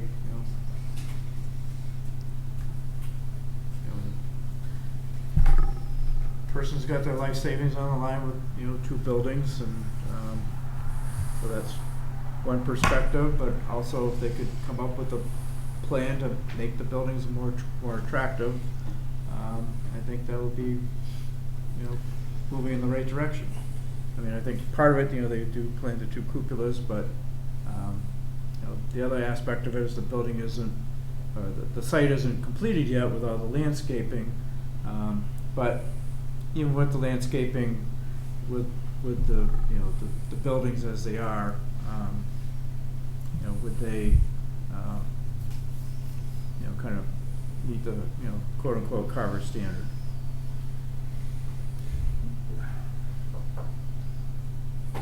Well,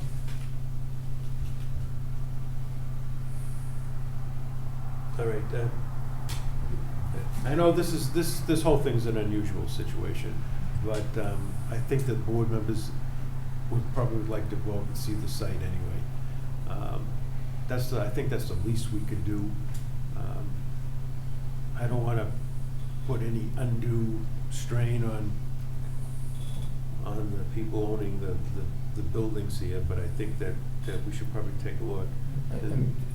If I may, Mr. Chairman, this project is over budget. There's a 7-figure loan behind this project that, I mean, there is a real risk of default here by the borrower. There's not latitude to redesign the structure, to, make structural changes to any great extent.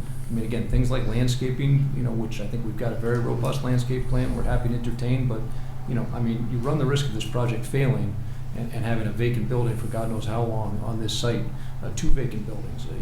This is, and you've got 2 individuals who, I mean, Jim Walsh used the term life savings. I don't think that's an exaggeration. These are not big-time developers. These are 2 kind of hard-working, small-time developers, not to be pejorative, who really can get cleaned out by this over what I think is a technicality. This project's been reviewed. It's been approved.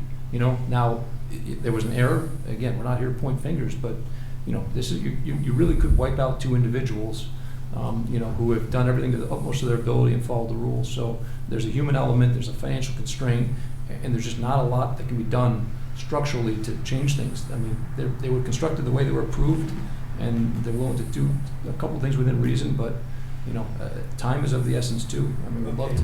There's a couple of things that I'm concerned with. One is the drainage. Why is the drainage going? I mean, that had to have been reviewed when we first did the project. Yeah, Fuss O'Neill approved. Why is the water draining out into the road and all over the neighborhood? Well, you just got one, you've got one non-professional making that remark. I mean, do we know that's a fact? I mean, you had Fuss O'Neill peer review this project, and the drainage calculations probably ran 100 pages. Well, is the drainage working? Are they covered over for silt now? That's the other thing. It's not a a finished site. It's not paved. So, I mean, to speak to that during construction, we were almost there daily. My brother definitely is, and we haven't had any issues. This is the first time we've heard anything about drainage. But again, to make this decision based off of that when it's not a finished site, I don't know how we could. Again, this has already been reviewed and all calculations were done. So the drainage has been installed. Yeah, everything's in. So it should be working, or Correct. is the parking lot, you know, I was gonna go out there today, but I didn't get a chance, is the park? It's not working yet. It's all, it has been paved, it's all blocked off until it's paved. Otherwise, it will all fill up with dirt and sand. That's right, okay, that's So it's what not, I figured. it's So- not a finished site. So, okay. So then the other concern is that these buildings weren't built to the Carver code. What do we know about that, Jim?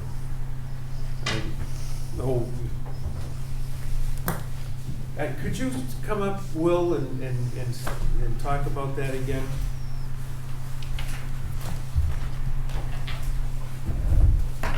Thank you, Mr. Chair. I'm more than happy to.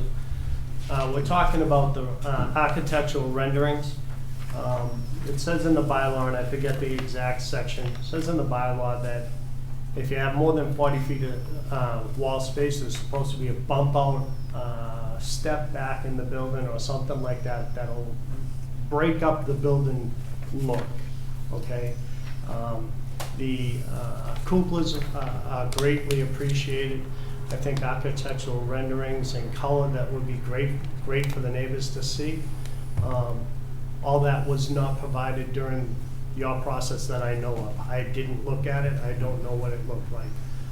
Right now you have that big wall space of that front building that needs something to break that up, whether it's a couple of awnings. If you look at the Agway building next door, Mr. Pontiff's, they have that overhang there that shows a structural look to break up that wall space.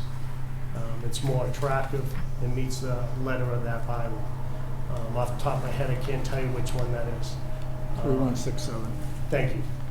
What is it? So that obviously, I don't know if it's in their plans or their development. As these gentlemen have stated, they're in the process of trying to get this accomplished and trying to finish the project. I can bite on that. If I can see it, different, but I don't see any rendering that's gonna say that there's something that's gonna be there.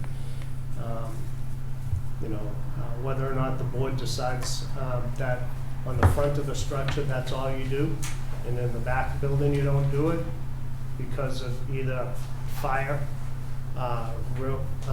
way of traffic flow and stuff like that. Traffic can't get around the building. It is quite a tight space. I don't know. That's something for Fuss and O'Neill, and as the gentleman said, that was all looked at ahead of time. So traffic flow and all that other stuff that was done. I did not look at that. I stayed quite a far away from this because I was a planning board member at the time. These are all the things that I hear from my neighbors that they're frustrated and don't know what to do. And their claim is that it's up, so now what do we do? Well, just because it's up doesn't mean that you don't have a process. You have this process that's going on now to fix a wrong that was done. So now's the time to address it. Am I concerned that the buildings will sit there empty? Absolutely. That is not what Carver does. Carver's trying to lure business in this community, but it's got to fit in the community. It can't be that way. We have other applicants that have been here that have developed big sites with perfect renderings that make it look right on Main Street.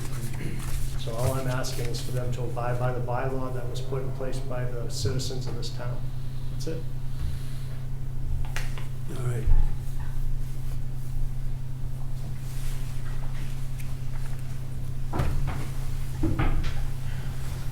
I mean, again, I think we're kind of going in circles, so I'll be very brief, but, you know, we're here requesting relief for two principal structures on one lot. We're not here to reopen site review.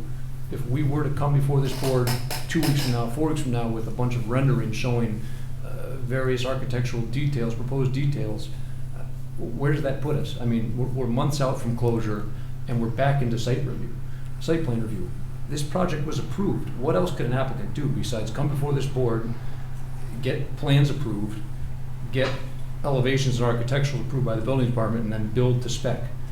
really not much else. It's not, you know, again, I hate to use the word unfair, because it sounds like we're crying foul, but in fairness to the applicant, you know, again, I would just really encourage the board to limit the scope of its review to the relief being requested.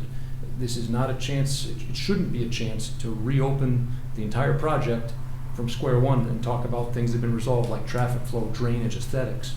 That ship has sailed. Thank you. I'm sorry, I want to ask a question. What are the size of these buildings? We've got, reading from the vote of this board of October 8, 2019, 7,200 square feet and 6,000 square feet respectively. I meant like linear. Dimensional? Yeah. I just didn't see it in here. I was just curious. 120. Yeah, I may What was have- it? I'm sorry. I think the big building's 60 by 120. Yeah, I think I have it here on Are the doors and windows, It's 60 by 100 and 100 by 72. are the doors and windows framed? Yes. Okay. So there's 120 along with building 2.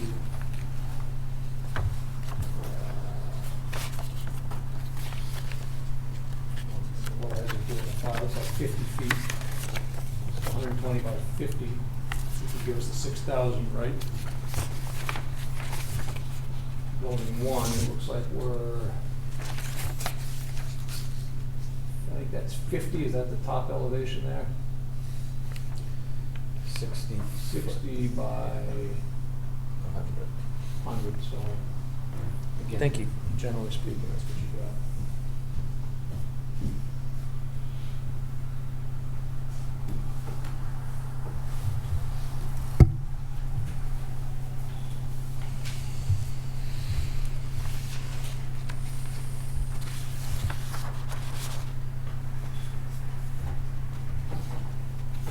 Well, so we have two buildings there that we'd like to do something with to make them, to a little more attractive. We do have landscaping that's going in there, and I do know that we did spend a lot of time on the landscaping. So now they're proposing cupolas. I don't know what else. I haven't looked at the nutrient building to see about awnings or anything else like that. Yeah. Please, yeah, if you could, give us your name and address or business you're associated with, please. Stephen Bullock. I've been on the project since it started, helping them build it. When we sat before you back 2 years ago, the biggest thing is getting these two buildings to fit on the one lot. And in doing that, there's gonna be no physical way to put an eyebrow or a farmer's porch roof on the front of the first building that's on 58. What do you A mean? fire truck What wouldn't- front, is that the? The one that faces Route 58. Okay. The way the flow of a fire truck to go around Yeah. is just minimum. They'll never make the swing. They'll take the whole thing off. As far as I hate to say it, way too far along in this project to do anything with the front of that building. This should have been done back at site plan review. You gave us built foundation permits, you gave us plumbing permits, you gave us electrical permits, you gave us another building permit for the interiors. You guys have gone all the way, and now we're back here.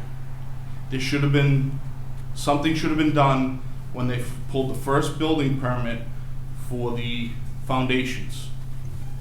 So not only did it get messed up here, then it went downstairs and it got messed up again with permits. We're way beyond how we're gonna make this beautify for the neighbors. The neighbors had every chance to come here, speak. We had renderings. We had what the buildings, we spent more time, I think, on the landscaping Yeah, than we did of what the buildings looked like. Yeah, we did. So I don't know how you're gonna move forward with this, but this is on the town. The town got us to this point. The town failed these two gentlemen by letting this get to this point. That's all I have. And not just, and that's well put, Mr. Bullock. I guess to put a point on this, and then I'll get off my soapbox. If this board denies our special permit for 2 buildings on 1 lot, what's next? And I'm not being flippant. I'm truly asking, what's next? You'd have to go through the ZBA. You mean to appeal a decision? So that if the ZBA Right, supports and this that's- board like it does 9 times out of 10, what next? Are we tearing down? Oh, the that's not a fair assessment of the ZBA. Well, okay, but hypothetically, if the ZBA supports you 1 time out of 10 and we're the unlucky one, which I don't think is the case, again. You were just asking, I'm not giving you a hard time, I'm No, just but saying my this point is. Where do these folks go if this board and/or the ZBA denies this special permit application? I truly don't have an answer. I suspect you don't either, but I think it's worth bearing in mind when you make your decision. Yeah, not everything is appealable to the ZBA. Right.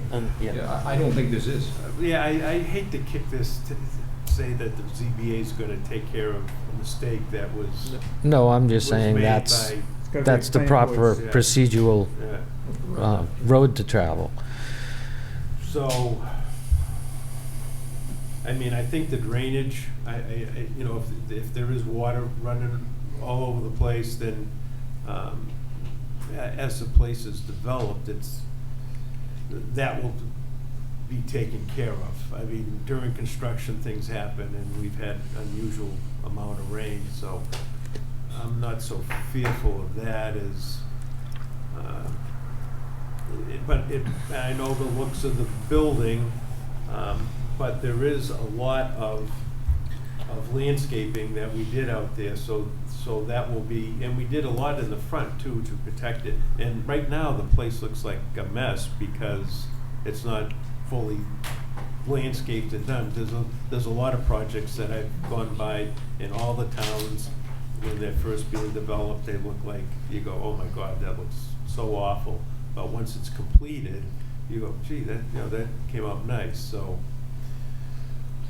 I mean, the applicant does have an interest in making this attractive to tenants. You know, again, let's not, you know, we're not here to build a monstrosity that's going to repel tenants and visitors. It's counterintuitive. So, you know, just, again, keep it in mind that we're doing our best here with the hand we've been dealt. So if I may, I know you can't, thanks to Mr. Bullock coming forward, you can't do anything about the look on 58, but is there something that you could do possibly to the building on the side at Lillian Way? I mean, you could, but you'd get rid of all that planting. There's a planting bed in front of the 2 buildings. I'm talking about, Yeah, it's directly in I'm front. talking the very front, I'm not talking about the long, Yeah, no, I'm the long talking 100 and about Lillian Way. 120 If you foot look at the end sides. of the buildings, there's plantings. A simple, well, I know it's not simple after the fact that it's built, but an architectural rendering that could maybe provide what would look like a farmer's porch, but it maybe just be set off of a foot to 18 inches extension out the front. That's I what mean, landscape. you'd lose that planting bed. There's planting directly No, abutting. a roof, a breakup, a roof line. Yeah, no, I understand what you're saying, but if you put a roof line, you're not gonna usually put plantings underneath it. The plantings are actually next to the building, not just out on the road. I understand that, but I'm looking at the front, I'm looking at the side of the buildings, and I'm trying to think of a way that could appeal to both. Is that, I didn't look at the buildings. Are those buildings, do they have like a brick, you don't have any brick facade on it or anything else like that? I mean, I don't know if the planning board members would, I don't know if that's an idea or not. We do have the cupolas. I don't, I know the neighbors are here. Did you have anything additional to say? You know what they're gonna offer you. I know that there's a lot of landscaping that's gonna be done. It does look awful there now. Can I just say something? Sure. Again, Judy, I'm not here to like put them out of business. I get the whole idea of it all, but you gotta understand as a resident, the concerns we have. And I came tonight because you're asking for a special permit for 2 buildings that are already there. I don't know what you're asking for, A. B, my concern is, like, your side of the building that's on Lillian Way is totally blank. There's not a door, there's not a picture, there's nothing. And I get the flow, the trucks go in the middle and they come out. Or they go around the edge and come out. Whatever you do with your business there is fine. My thing is the drainage. I don't want any repair shops, oil, toxic waste sitting there because again, you have well water, I have well water. And it's just that, again, shame on everybody 2 years ago that we didn't look into this further. I'm not a builder or anybody that knows much about other than, I get it, it's a construction site, things are gonna look better in a few months. You wanna get on with your life and have your businesses, but I also live there. And I also know 3 people sold their house on Ann Way partially, not just because of your building, but the Eggway building there, because the encroachment in a residential area, I don't think any of us, when we bought there, realized that there were gonna be businesses on the corner of our street other than the existing ones that were there. If I knew that the Williams brothers were selling off that property, I would have bought it and left it natural, but I did not know that. It was a sales sign for 10 years plus. I get that, but it's like, I guess I was looking at somebody buying it to build a home. But that's aside from the problem. My issue is the water on the street. There is a drainage ditch that is covered, and I believe the day that I came down and spoke to the building commissioner, that afternoon, within 2 hours, somebody on site did push the dirt back onto the site, so there's a berm that's probably around 2 feet high of dirt, so to keep the water in. But again, these last storms that we've had a lot of rain, and the water just trickled across. It didn't even hit that drainage ditch, it was covered. And if you want me to go out there and put a stake where it is, maybe you guys can clean it up. I'm not trying to be like a difficult neighbor, but there, people in the neighborhood are just, I guess, disappointed with a business coming into town and had no consideration for the aesthetic look of a country town. I mean, if that was an industrial park, sure, put your flat-sided, flat-roof buildings in, but it's not. It's our home. And if you could just. Correct, and I think you stated this, the drainage is. And there is Yeah. one there.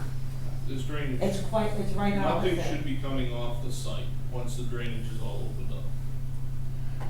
And that's all done. It's all in, it's not opened up until it's paved. Like they said, what has happened, maybe we can just move forward and make it a little bit more pleasant for everybody involved. I'd hate to see your business go out, I'd hate to lose value on my house. Thank you.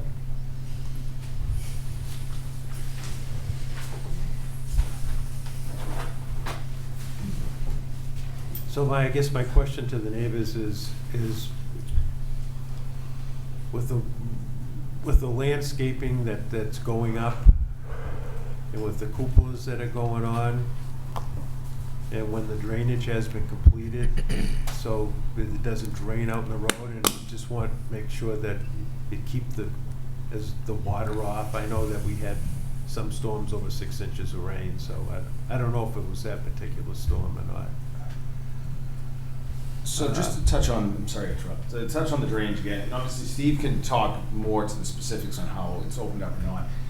Obviously that was all reviewed and we're past that, but I mean, I can tell you we spent out of pocket, I can furnish this to the board, but it was just shy of $200,000 to handle the water and retain the water on that site.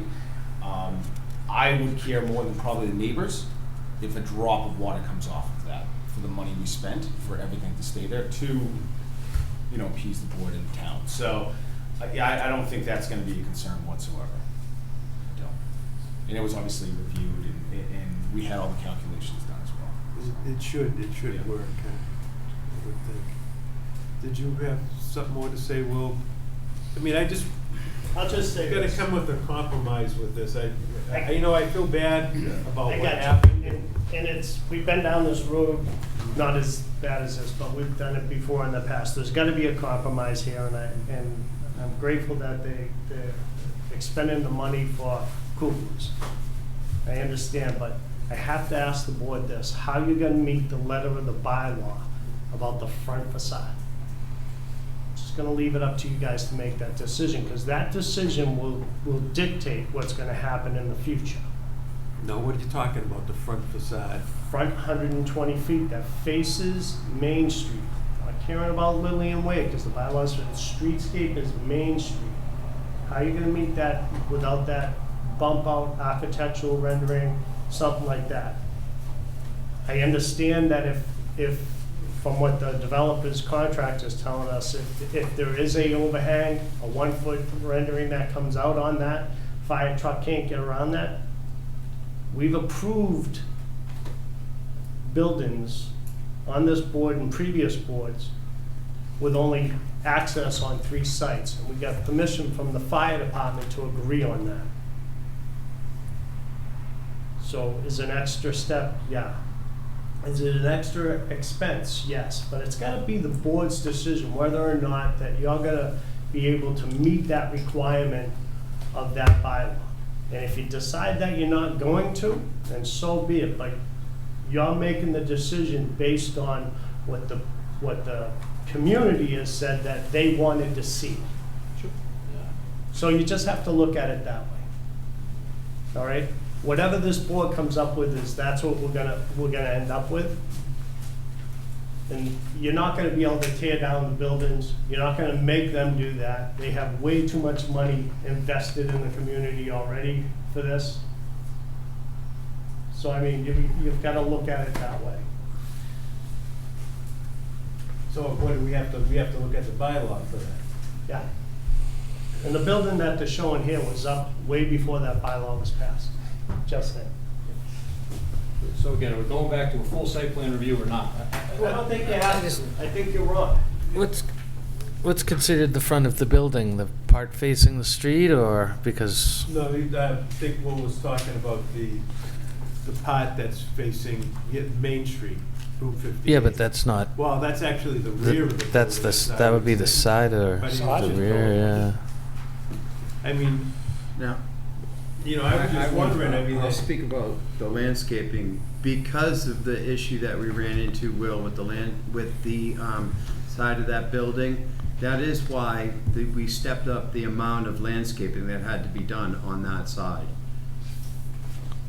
We did address that issue.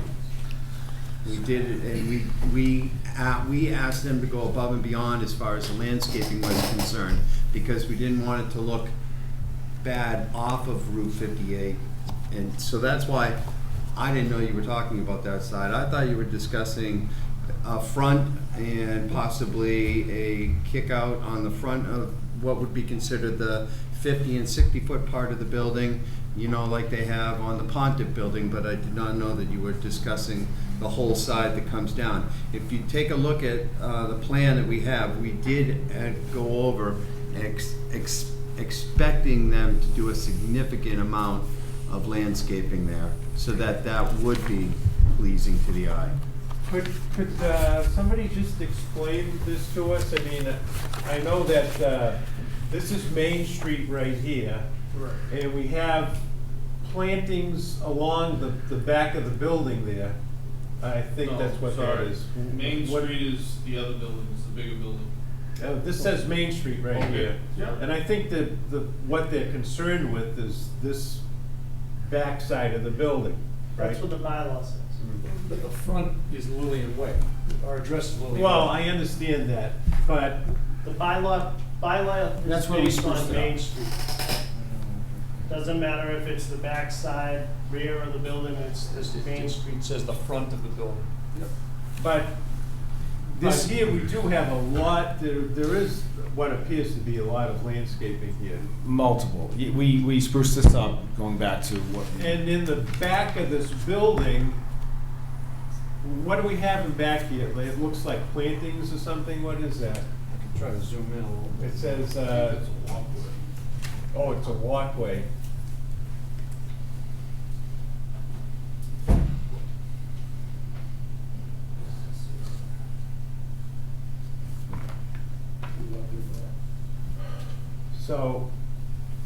So Bruce, Mr. Chair, so the rendering, the landscaping that Mr. Robinson is saying that was based on facing 58, you raised that area to cover the front look of the building?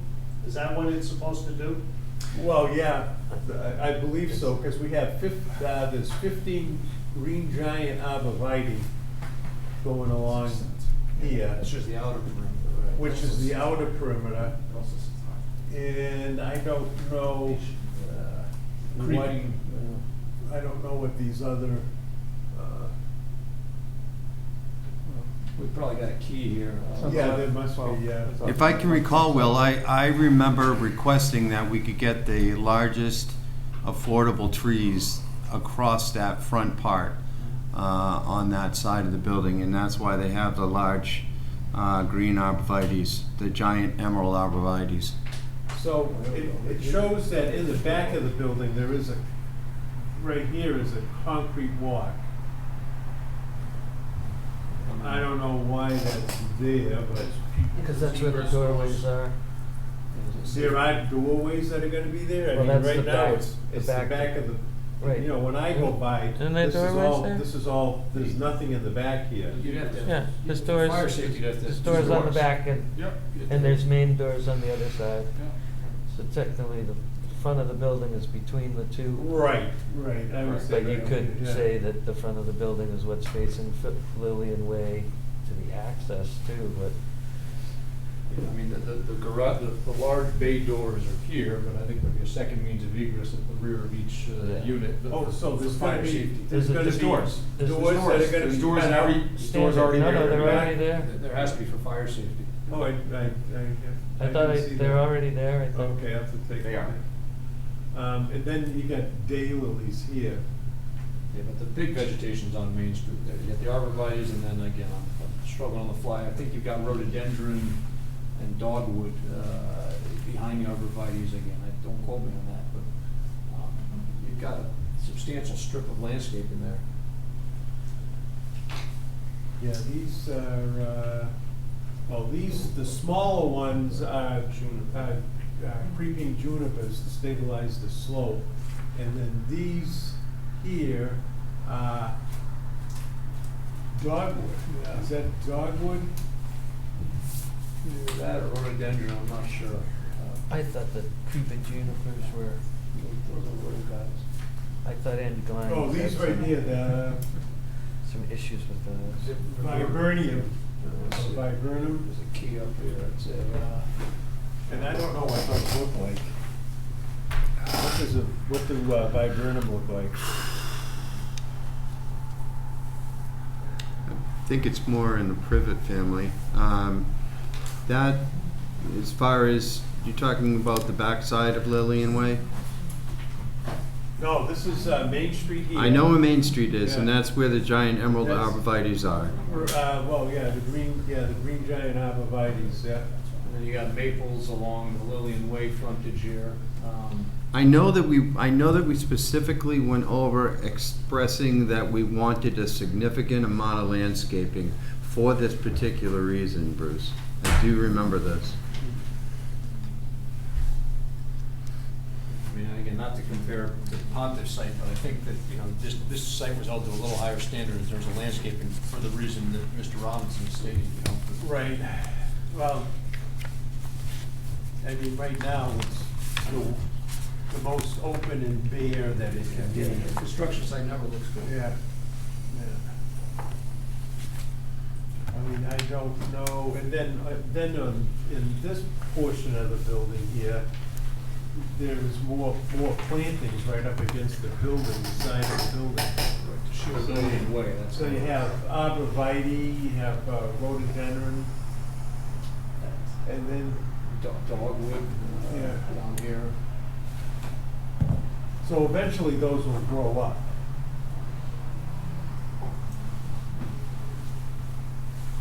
Is there a way to do something, some form of treatment on the building that would mimic the bump out or the articulations that people are looking for? That's, you know, it's, Well, is it even a flat surface? Is it flat metal surface, or is it an articulated surface like a General Morton building? Flat metal. so flat. Flat. Okay. That you could put something on the side that would make it look as if it had the bump out, but I know it's what not you're an actual, saying. you know. There's a I don't know French how to- word for it, but I Right. can't. I can't remember it. Something that would, Faux something. Like, Right. Right. You can paint something on it. That yeah, painted gives the or, you know, illusion. something, to help it make it that much more attractive, you know. It's not an act, you know, so you're not doing anything to the, you know, changing the structure itself, but putting something on the side of the structure that would achieve the requirements in the bylaw. I mean, I think all of these landscaping and design choices were made consciously and mindfully, you know, working with this board at length. I wasn't involved in that process, but again, I'm a broken record here, but, you know, we're reinventing the wheel here. This was all worked at length and at great expense to the applicant 2 years ago, and, you know, we're prepared to construct the project and finish the project, really, that this board permitted. So, again, just back to being a technicality, the decision contemplated 2 structures, and that's all we're asking for is approval of 2 structures. I just think that I understand the concerns, but everyone had a chance to vet their concerns and vent their concerns and voice their concerns 2 years ago, and I think they did. You know, we're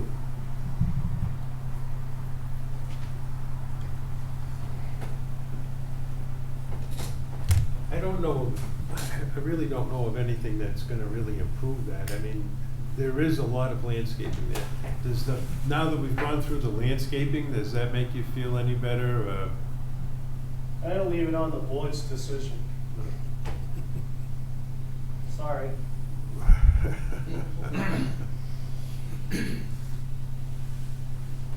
I don't know, how does the board feel about this? Do you want to continue this to the next meeting so we have? Is there a stop work order on this project? Because that should be a I think everything's concern. pretty much built, I mean, To my knowledge, there's no stop work on it. There is No. Work order. no, there Yeah, is none. I don't know. I have concerns that it's already been through the process as if it was going to be built this way. And from reading through the notes, I know, like Kevin said, a lot of time was spent on the landscaping issue.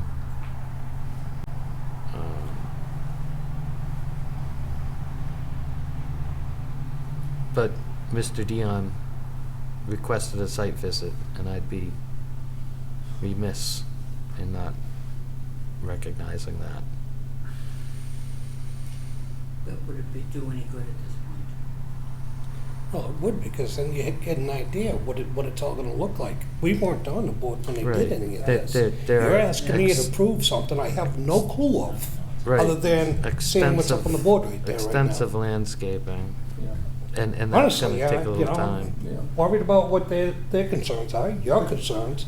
All I'm saying is, I like to just see it in physical form to say, yeah, they're wrong, you're right, they're right, you're wrong, or whatever, you know, I to can make tell a you, decision. it's That's not, all. it's not gonna look beautiful right now. And I understand that. I'm It's not not a saying beauty it's contest, complete. no. Right. I think it's more of a All tactile. right, since it's getting late, let's do this. Let's continue this to our next meeting, and let's do a site visit between now and then, so we can take a look at it, and we can think about this. take a look at the plans and see what the, you know, the landscaping is. I understand everybody's argument, and I, you know, I want to make the neighbors happy, but I know an error was made, and so, but I want to make this as best we can for everybody. And that's all I'm asking, you know, I'm just trying to make the best decision I can with what I got in front of me, you know? I mean, again, you know, it's not without expense to the applicant, but if the board feels it's necessary, you know, we. You know, right, I mean, I'm sorry about it, but, you know, And again, I understand that, the only argument I have to that is, again, it's construction site. You know, what you're gonna see 2 big buildings with no landscaping. yeah, but it's gonna give me an idea where you're gonna put all this, you know, the trees, and, you know, have an idea where it's all gonna sit and everything, other than just looking at a map going, okay, yeah, sure. Then when I say okay, and I go down there and go, it's nothing what I was thinking of, you know, that's all. I'm not asking for anything more than just taking a look down there, that's it. Yeah, it's your prerogative. I mean, I'd ask that maybe Mr. Pollock could be available for that. Yeah, I just have a question for you. If we were sitting here for approval, you'd be looking at that approving it. If these buildings weren't up and the land wasn't cleared and we don't have a permit yet, you'd be looking at that rendering right there. Well, if I Oh, was no, on the no, board at the we would- time you guys presented that, I'd probably have an issue putting 2 buildings in that one lot. And he would have gone on the sidewalk. And he would have gone on a sidewalk. And I would have been on the sidewalk and probably No, said no. I'm just And because it's already happened, you're asking me to make a decision that I have no idea what happened, because it was 2 years ago. All right, and then the other question I have for you, do you have the original folder from the planning board, everything that was presented to you in October of 2019, that you can also get and look to make sure there was all the renderings, everything that Actually, I we're checked the, providing you was there back then, so that you can look back and say, yes, all the neighbors had the right to look at all the renderings, all the changes from each meeting to move forward. so, I This checked the. this is one that is difficult. Something that was approved and Right. now people don't want it there. I checked the file, there's no renderings in there, just the site plans. So they may have been in there at one time. The files sometimes are incomplete. Not everything gets in there, unfortunately. So let's do this. It's not unusual because we have new board members, and we do get these projects that a couple years back, and they haven't been there. I don't think it's a unusual request for them to go and take a look at this. So let's schedule a site visit and continue this. So our next meeting is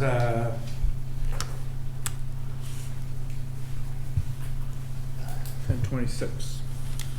the 26th. So today's the 12th.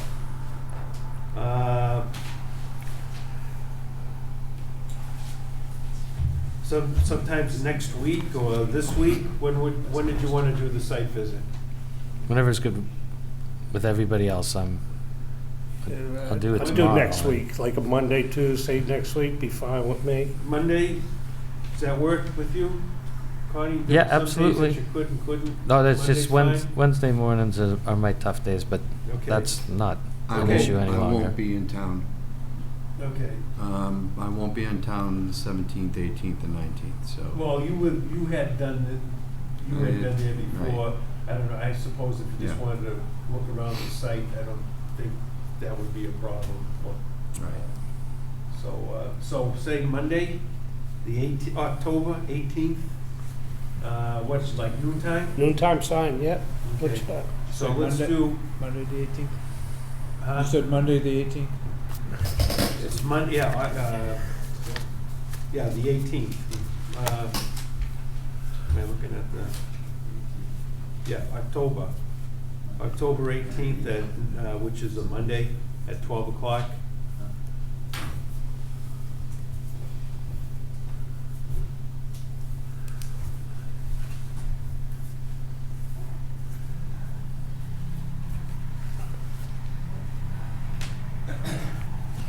All right. right, so I'll entertain a motion to continue this hearing of Bayberry Dunes LLC to construct 2 commercial buildings on 2 Lillian Way. Continue this to October 26th at 7 o'clock.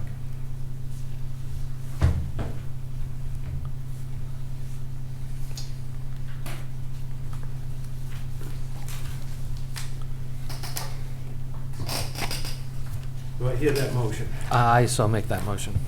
Okay, Shea made the motion. I'll second Ellen Sodillo, second. Any further discussion? Hearing none. Those in favor, please say aye. Aye. Opposed?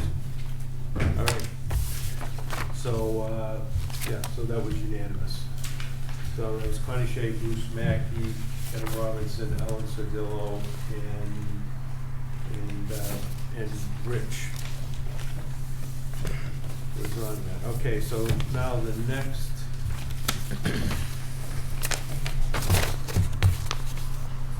We have a public hearing notice in accordance with the provisions of the Town of Carbozoni Bylaw. The Carver Planning Board will hold a public hearing on October 12, 2020 at 7 p.m. in the Carver Town Hall Meeting Room 1 on the application of Bayberry Dunes LLC requesting a special permit pursuant to sections 3500, 3570, and 5300 of the Carbozoni Bylaw located at 2 Lillian Way in Carver, Mass. Assessors Map 49, Lot 62-2 for a special permit to exceed the number of signs and signage dimensional requirements in the general business district. Any persons interested in wishing to be heard should appear at the time and place designated. A copy of the plan is on file at the planning department and may be reviewed during normal business hours.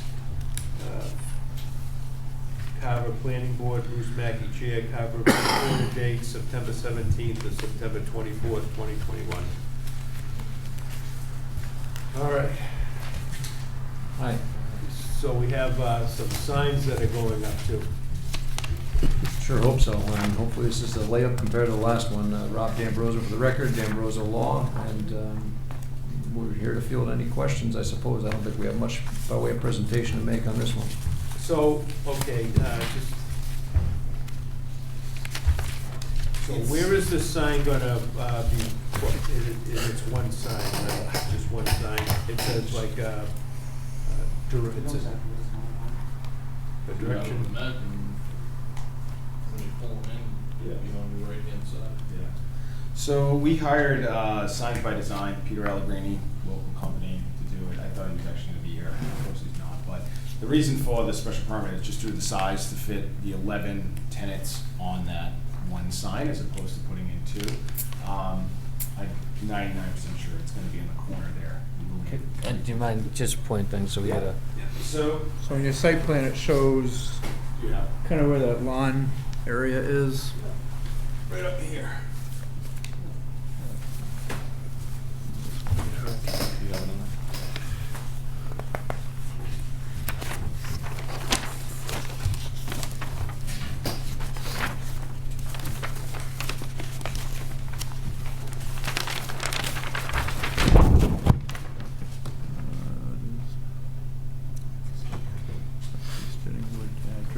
Shows it right over here. Freestanding address sign. Yeah. But that's one way. Is it on one of the site plans or that's not? It was on a, Looks to me like it's right there. Yeah. Where the little end is. This one I'll pick it up on the fly.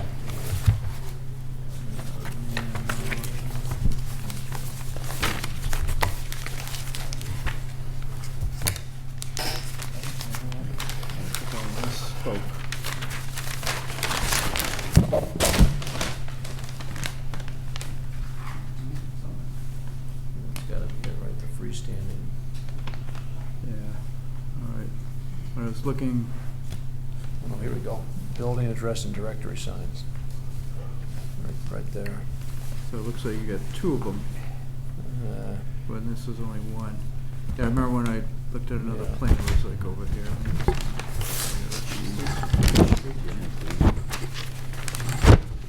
When I first looked at the plans, I thought it was located over here, but it appears that is not the case.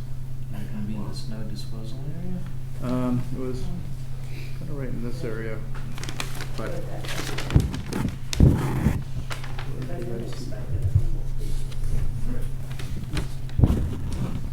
It should be on, have it on some sort of plan so that we can see somewhat, even if you just put it on, you know, a site plan or something for us, so that we know where it's going. But I guess, what you're saying is it's, Well, yeah, I don't, let me see if I can. is it gonna be up in here, or? Trying to find. I don't think I have a site plan downloaded. I got it in the cloud, I think.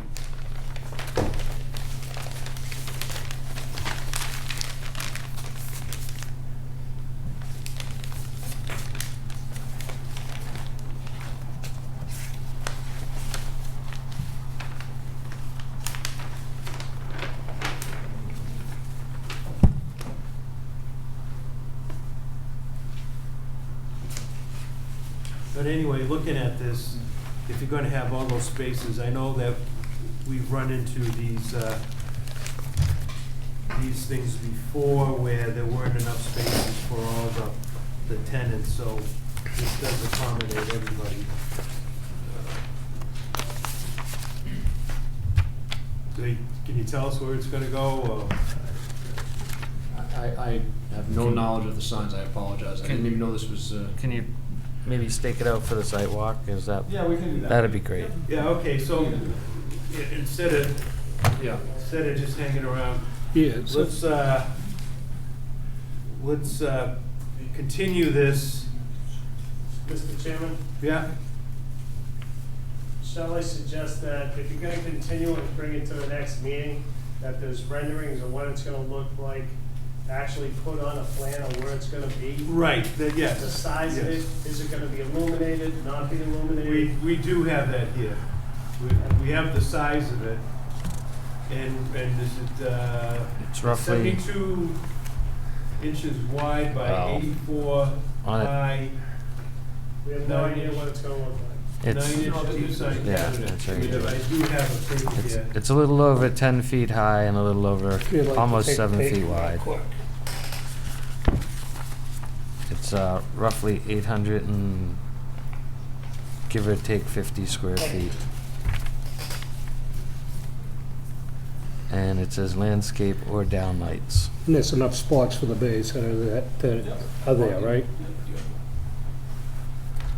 All right, so let's do this. Let's continue this hearing on the application of Bayberry Dunes requesting a special permit located at 2 Lillian Way for signs. Let's continue this to October 26th at 7 o'clock. So we'll have this, and with that, if you could state, just show us in the field where it's gonna be, and also if you could put it on a plan for us, please. thanks for your time tonight, guys. Thank you. Thank you. Okay, so, anybody wanna make that motion? Cornelius Shaso makes that motion. Do I hear a second? Ellen Sodillo, second. Any further discussion? Seeing none, let's vote, those in favor of continuing the meeting, Good night. please say aye. Aye. Opposed? So that was unanimous. All right.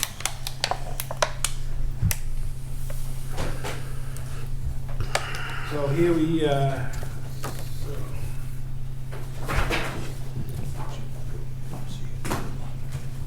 have another public hearing notice. In accordance with the provisions of the Town of Carver zoning bylaw, the Carver Planning Board will hold a public Thank hearing you. on October 12th, 2021 at 7 PM in the Carver Town Hall Meeting Room 1 on the application of Northlight Realty Trust requesting site plan review and special permit pursuant to sections 2200, 2300, 2330, 3100, 4300, 5300, and other pertinent sections of the Carbozoni bylaw located at 1 Marion Drive, Assessors Map 21, Lot 4-4, to construct 2 new 7,500 square foot warehouse office buildings with associated driveways, parking, drainage, and landscaping in the industrial C zoning district.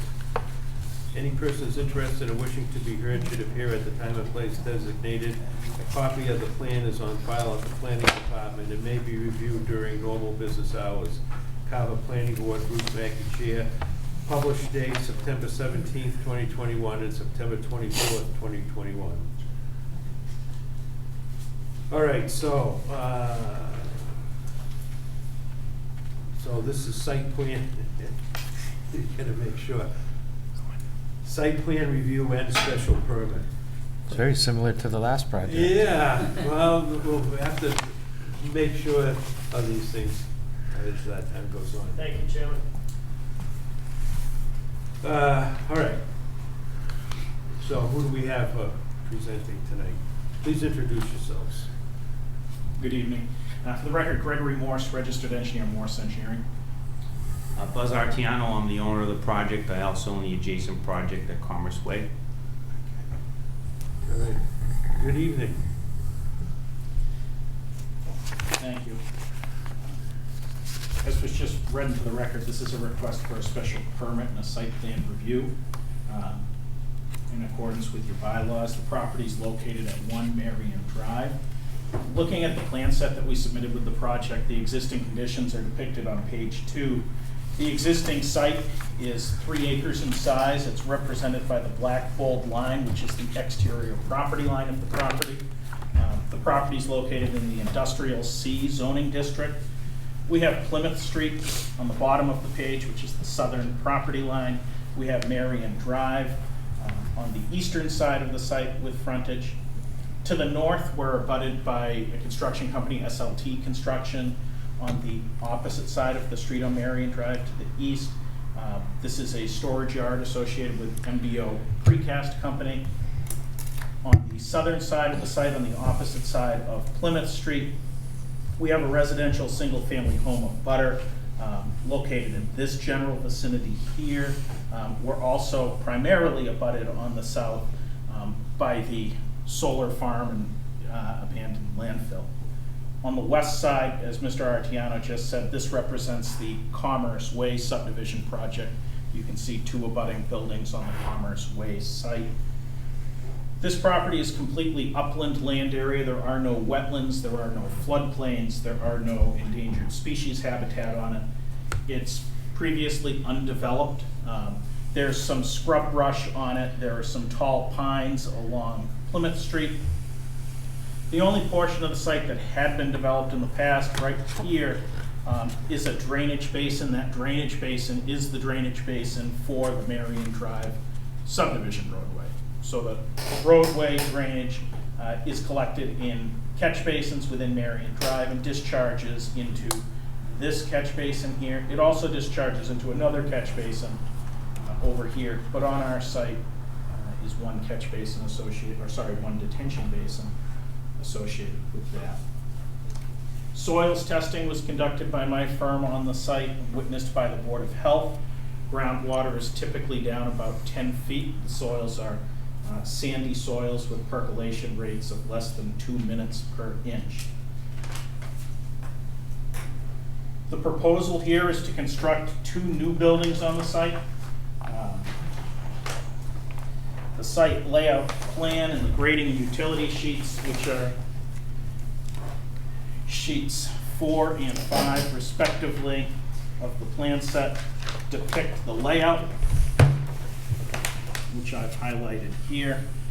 The 2 buildings, each one is 7,500 square feet in size, approximately 60 by 125. One building here, one building here. Access to those buildings would be by a new parking lot. That new driveway would access off of Marion Drive at this location and provide access around the front of the buildings. where we would have angled parking to the front of the buildings here. We would then have parking along the back of the buildings as well. The back of the buildings predominantly having garage bay style doors along the back for loading and access. We would have employee parking in reserved parking spaces over here. And we would propose a connection to the Commerce Way lot via access over here. The site will be serviced by an on-site septic system. Both buildings tie into one septic system located right here centrally on the property. There's access to subsurface electric coming in off of Marion Drive, which would feed both of the buildings. Water service, again, would be off of Marion Drive, coming up here, providing service into both of the buildings. There are two existing fire hydrants, one at the intersection of Marion Drive and Plymouth Street, another one down along Plymouth Street, both in proximity to the buildings. The drainage for the site, the drainage is predominantly broken up into two systems. There's a roof drainage system. All of the roof areas would be collected via gutters and directed into 4 dry wells for each building. So you'll notice that at the corner of each building, we have a precast dry well in the parking area. That precast dry well was sized for the 100-year storm event to infiltrate all of the roof water. The parking lot areas are graded in such a way that water is directed to a series of catch basins. The catch basins then go through a storm scepter particle separator to trap any sediments, and then ultimately discharge into what I've highlighted in blue, which is construction of a new infiltration basin on the site. All of the water would be infiltrated back into the ground. This infiltration system was again sized based on the 100-year storm event. Landscaping for the site is predominantly maintenance of the vegetation along Plymouth Street. We maintain a 30-foot vegetated buffer, which is the existing trees along Plymouth Street. We're not touching the grade in that area or altering it, and that circles around to the edge of Marion Drive. Around the parking lot area itself, we're proposing deciduous trees. I believe there are 18 trees that are proposed throughout the site. 18 trees, those would be red maple or American elm. We're proposing a fenced-in dumpster pad at the rear of the site, shielded from public view here. Could I get you to speak into the microphone a little better? Thank you. It's got to be very close to you. Okay. So dumpster pad location right here at the corner of the parking lot. And what I passed out just before this meeting is I passed out a couple of pictures of the abutting site at Commerce Way, as well as a copy of the floor plan for the proposed buildings here. Mr. Artiano developed and owns the buildings and subdivision at Commerce Way. This is a building of similar architectural style and would be used in the same fashion.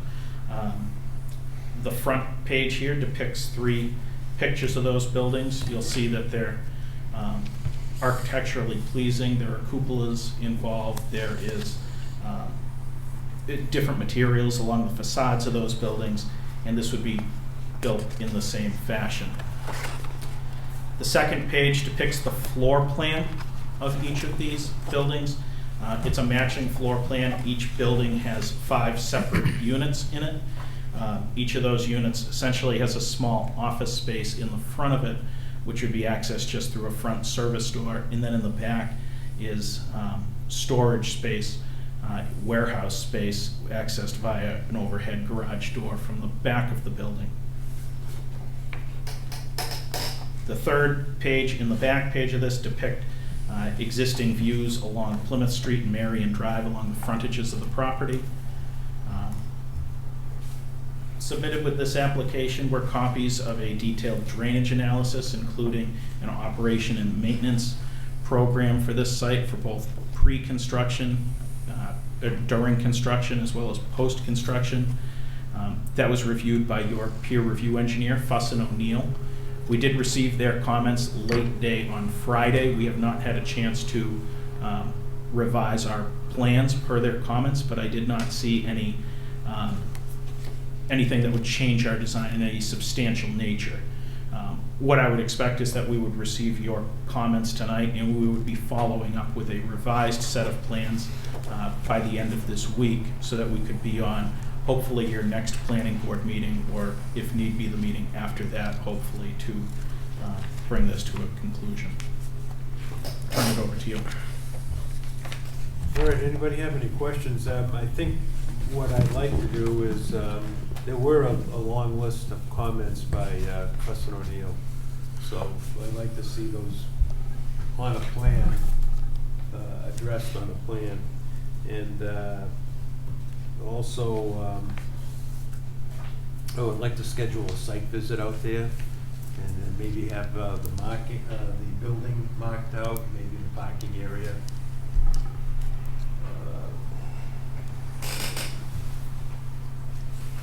Anything else by any of the planning board members? Yes, I see this, is that a currently existing drainage field for the other properties? Because I see it's listed as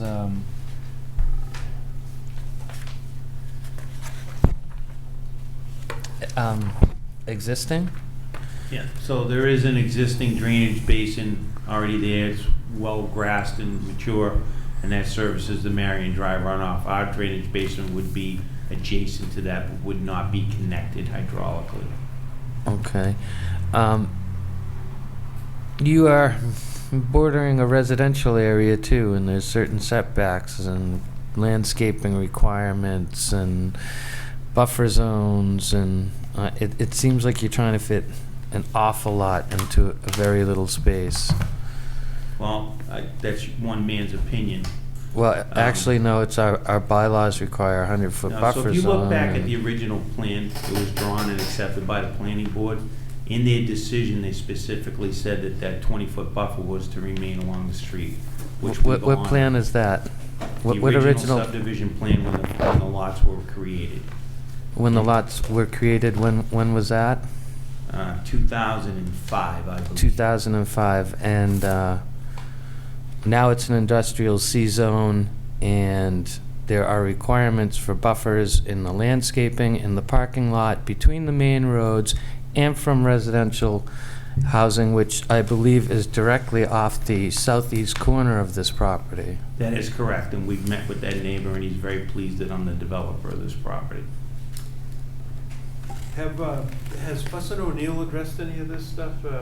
I remember I read through all the Fuss and O'Neill. There was a letter that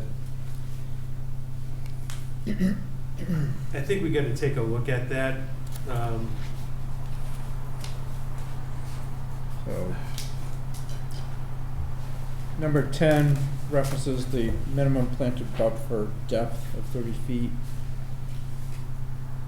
Yeah, which is existing already, which Yep. we're maintaining. And that was part of the original planning board decision back in 2005. So Fuss and O'Neill has the decision from 2005, so that they can work with that, or are they going by our existing bylaws? I think they're going by the bylaws, but I don't think they have that. I'm not aware that they have that. So we'll get you that record. That was part of the original planning board decision, that 30 feet tree line had to stay at the street. And that's why we maintain that, we're not disturbing that. Right, And right. I can understand and that. the comment that we have a 100-foot buffer from a residential zone is not realistic, because it would render the lot unbuildable, essentially, and worthless. And you also have a major street running between the house and the lot line. It's not a direct abutter. It is a 30-foot wide street that is traveled heavily during the day and night. Well, I just didn't want you to be surprised by any of the requirements, and that's why I was mentioning that maybe we're trying to fit an awful lot into a bit of a limited space, and we can see how, through our previous meeting, So that, it I raises don't want to issues. get lumped in with that project. No, I don't want you to, this is a that thing completely is a separate mess. project, but physically, there's a lot of similarities in these. Absolutely not. I take offense to that. That property down there, those green buildings are an absolute mess, 100%. And I take offense to that comment. I am very proud of my buildings. cannot comment on I one work way or hard the in my other in buildings. regards to. I I make have sure no they doubt look you do. good. I think the make place sure looks. my projects are clean, neat, Right, you seem very well-landscaped. aggressive here tonight. When I'm asking Absolutely you not. questions, you are asking No, me absolutely for not. what our input is in regards to these projects. I do not want to get And I'm lumped into telling that you that the project. bylaws are saying certain things, and this is in our engineer's report, and I'm asking you how these are gonna be addressed, because I wanna make sure that you understand we're concerned about them. I'm not climbing down your throat. I'm not offering an opinion. I'm just saying that we have to be once burned, twice cautious. Understood, and that's why I took offense that you said I had similarities to that. There are project. similarities. There's Absolutely. clear and blatant similarities, not only Absolutely not. to the. Let's not get into this. All right. It's getting much too late. I don't want to listen to it. All right. What I want is, I want the building staked out, and show me the parking area. And then we'll schedule a site visit. And I want,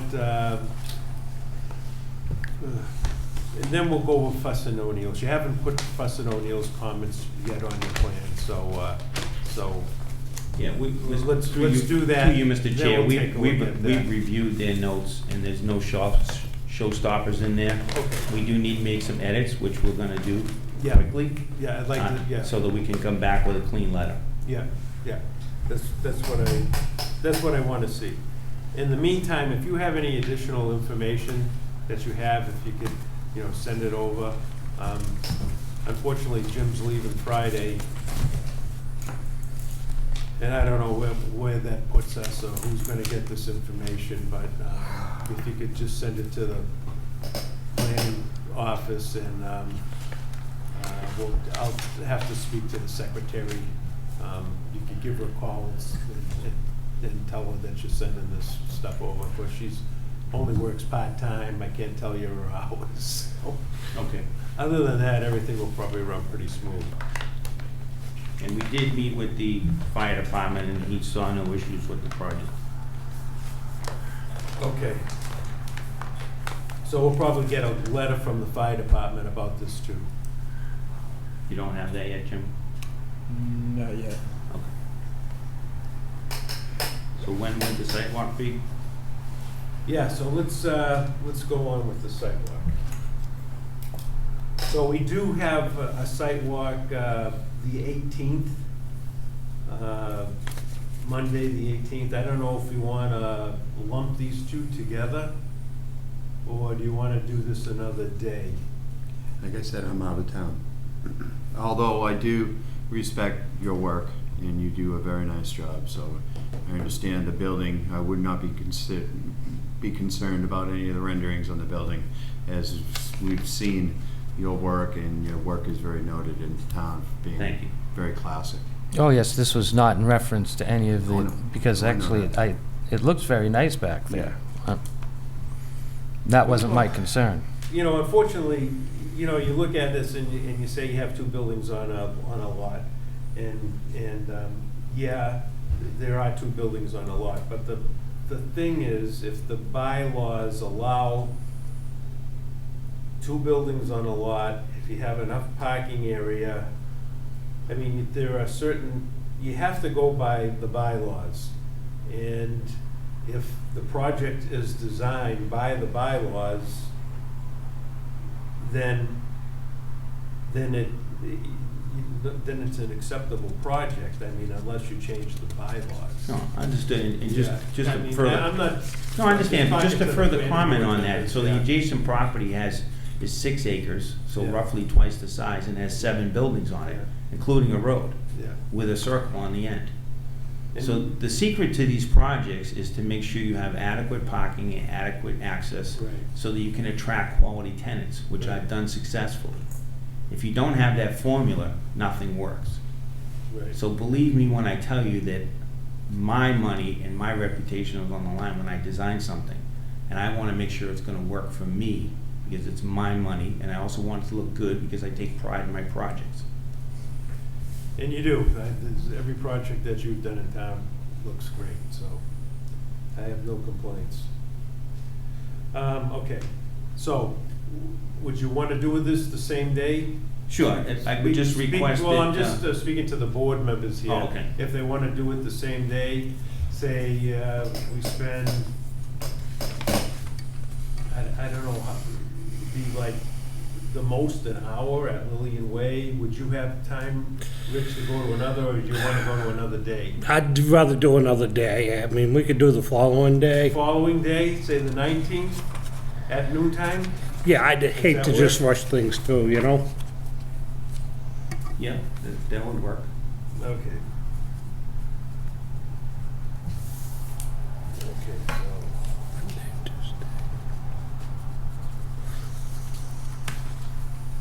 Want to make that at 12 as well? 12, Yeah. yeah, 12. so that Rich can get up there. Site visit, 12, and this is Plymouth Street. Yeah, so you want to go into Marion Drive and then take a left and you'll see us there. Okay. Good enough. All right, so, all right, by that time you'll have the updates on the plans for us.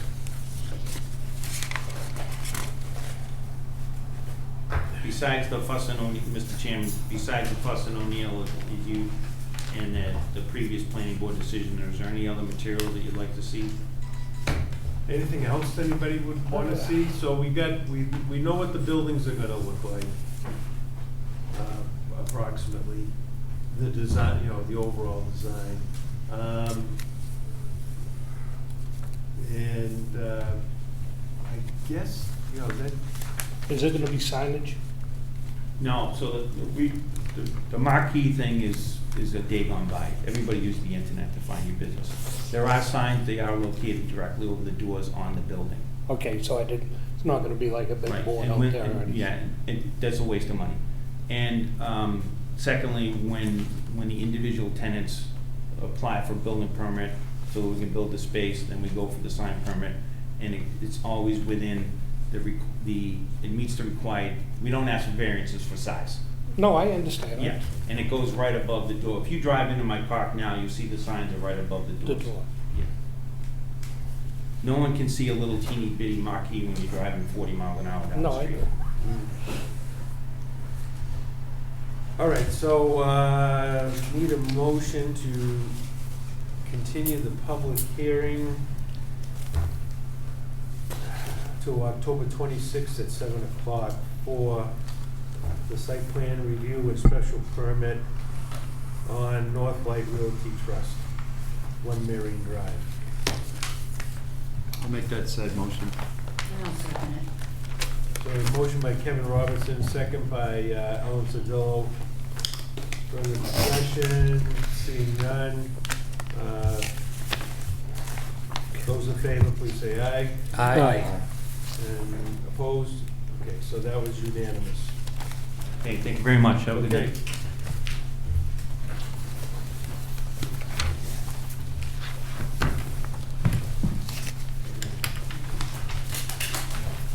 All right.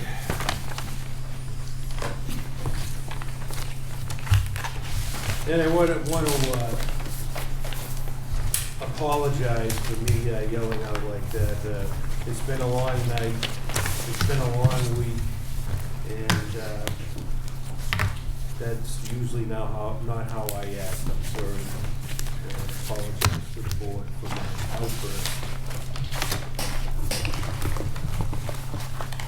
We got a couple of things to talk about. One of the most important thing is that Jim Walsh, our planning director, is leaving us Friday. So just want to wish Jim the best. I've never worked with a guy so closely over the past 2 years, and I enjoyed working with him. He's done a lot to organize our office and the files and grant writing and plus, you know, being on half a dozen committees and boards and spending 2 or 3 nights a week, working late with all the meetings that he has to go through. And he even, came in on the weekends to catch up on things, so really gonna miss him, so. We all are. Yeah. Thank you. Thank you, Jim. Thanks, Jim. Best of luck with your future. So this will be his last meeting. And then the second thing I wanted to talk about is I've been getting a lot of comments, emails to me personally about the solar projects up at Tremont Street and Rochester Road. People were upset because the supports for the solar panels, instead of being metal, they became wood, and then there was a question of chemicals being in the wood. Those projects have been stopped, and stop work order by the Conservation Commission, and I believe they're going before the Conservation Commission to address that issue.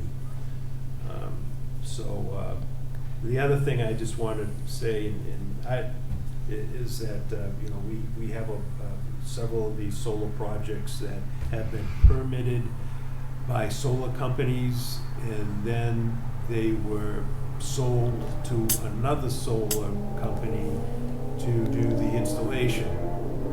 And it seems like when that second solar company comes around, they just go in and do what they want. So it's something that we're going to have to keep an eye on. And really those people, and I think it's in the decisions that we write, that these people should come before the planning board and introduce themselves and have a talk that they have to abide by the plans that we approve. They just can't go off to do things. Can I comment? I did some research myself, and I found out that solar panels basically are only good for 20 years. And that when you ask them what happens to those, there is some mercury in them. And apparently Europe is finding better ways to get rid of them. But as of right now, there really isn't a definite way to get rid of these solar panels that don't work. And that was told to me by a cousin of mine who runs a solar company. I just have a quick question, Bruce. When we approved these projects, I believe I was on the board, didn't we approve for steel structures and? Yeah, we did. Okay. We did. I just wanted to check. Yeah, that's why. Like he said, they're selling them off, and these other companies are just doing what they want to do. Right. Well, But just to be clear, the ones that you've been involved with the steel structures, these are the ones that dual use over the bogs. In order Right. to kind of make it work, because you're drilling down into the the peat, and they had problems with the metal poles where they weren't stable enough for the project. So that's why they went to these other things. All right. But they still should have. They should come back to us for modification of some Right. sort. Right, I mean, when you modify a project like that, they should go to conservation, and it should come before the planning board as some sort of a modification. So that wasn't done. And so they just went out and they put it in, and it's hard to keep on top of all these projects. We just don't have the staff here in town. A lot of the people are part-time, and then so many people come and go. Planning directors, town administrators, building inspectors. Is it common? Does it happen in all towns? I don't know, but It varies by the town. Yeah, I mean, but then especially in the COVID times we've had part-time building inspectors. And then in COVID times, it was almost like part-time because they were working from home and whatever. And it just, we just don't have the coverage in town to keep on. And I know that the residents are upset, but we just don't have the person. This is my opinion anyway, and I could be completely wrong, but we just don't have the personnel in town to keep on top of all this. And all the people that are here working full-time are very busy just trying to do the job that they have. So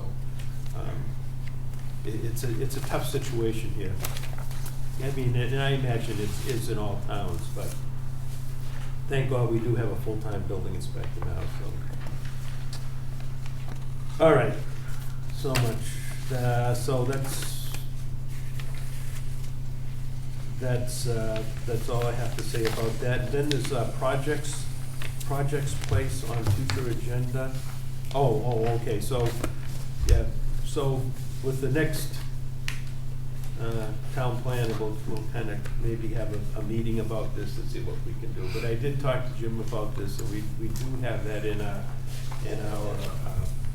decisions. But then again, those have to be enforced, and it's difficult to enforce all that stuff. Sometimes it's the time from when the decision's made until they come in for the building permit. Could be a year, 2 years before they come in. Oh, that's another thing, yeah.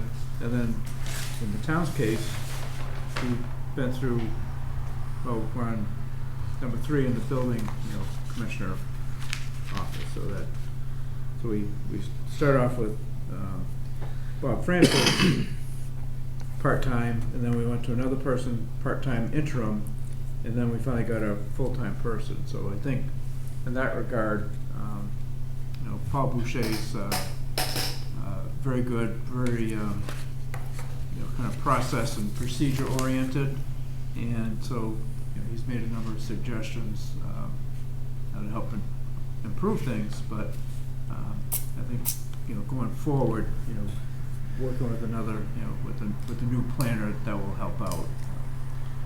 That's the challenge, is just keeping all this stuff on track.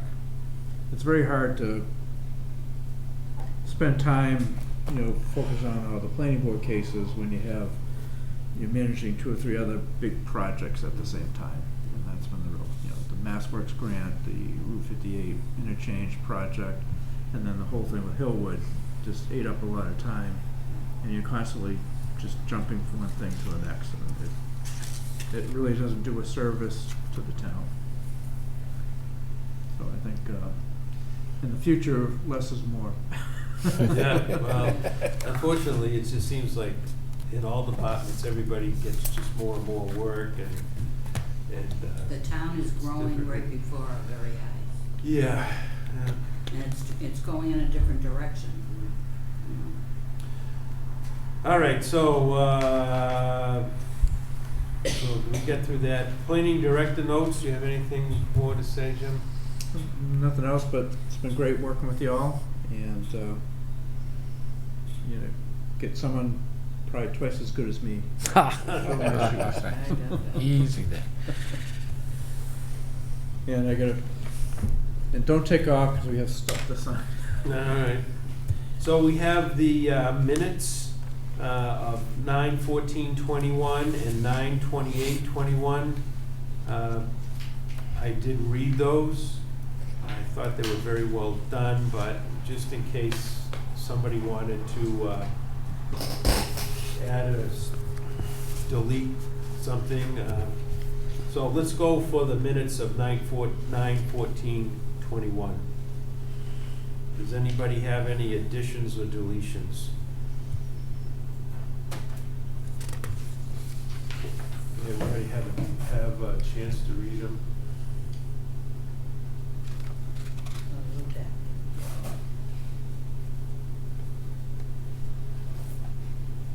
Did you have a chance to read them, Ellen? I went through them. Did you? They look Kevin, good. did you get a chance? Claudia, did you get a They, chance? they look okay to me, yeah. Okay, so, entertain a motion to approve the minutes of 9/14/21. Cornelia Shea so makes a motion to approve the minutes of September 14th, 2021. Second that. So we have a motion and a second by Kevin Robinson. Those in favor say aye. Aye. Okay, so that's unanimous. So we have the minutes of 9/28/21. Are there any additions or deletions? No. You all set? Everybody all set? Okay. So, I'll entertain a motion to approve the minutes of 9/28/21. Cornelia. I'll make that same motion. I will second that motion. Okay, Kevin Robertson made the motion, Cornelia Shea, second. Those in favor, please say aye. Aye. It's unanimous. I just want to say thank you, Ashley. As much as I appreciate the new young lady working for us, she was a great girl and she did a really spectacular job. Yeah. And we have a new lady with us tonight, taking our minutes, and hopefully she'll stay with us for a while. So, Mary Ann, who's taking our minutes. Thank you. So our next meeting date would be 10/26. So I'll entertain a motion for adjournment. I'll make that said motion. I'll second that. So Kevin Robinson made the motion, Ellen Sodillo second. Those in favor, please say aye. Aye. Aye, that's unanimous.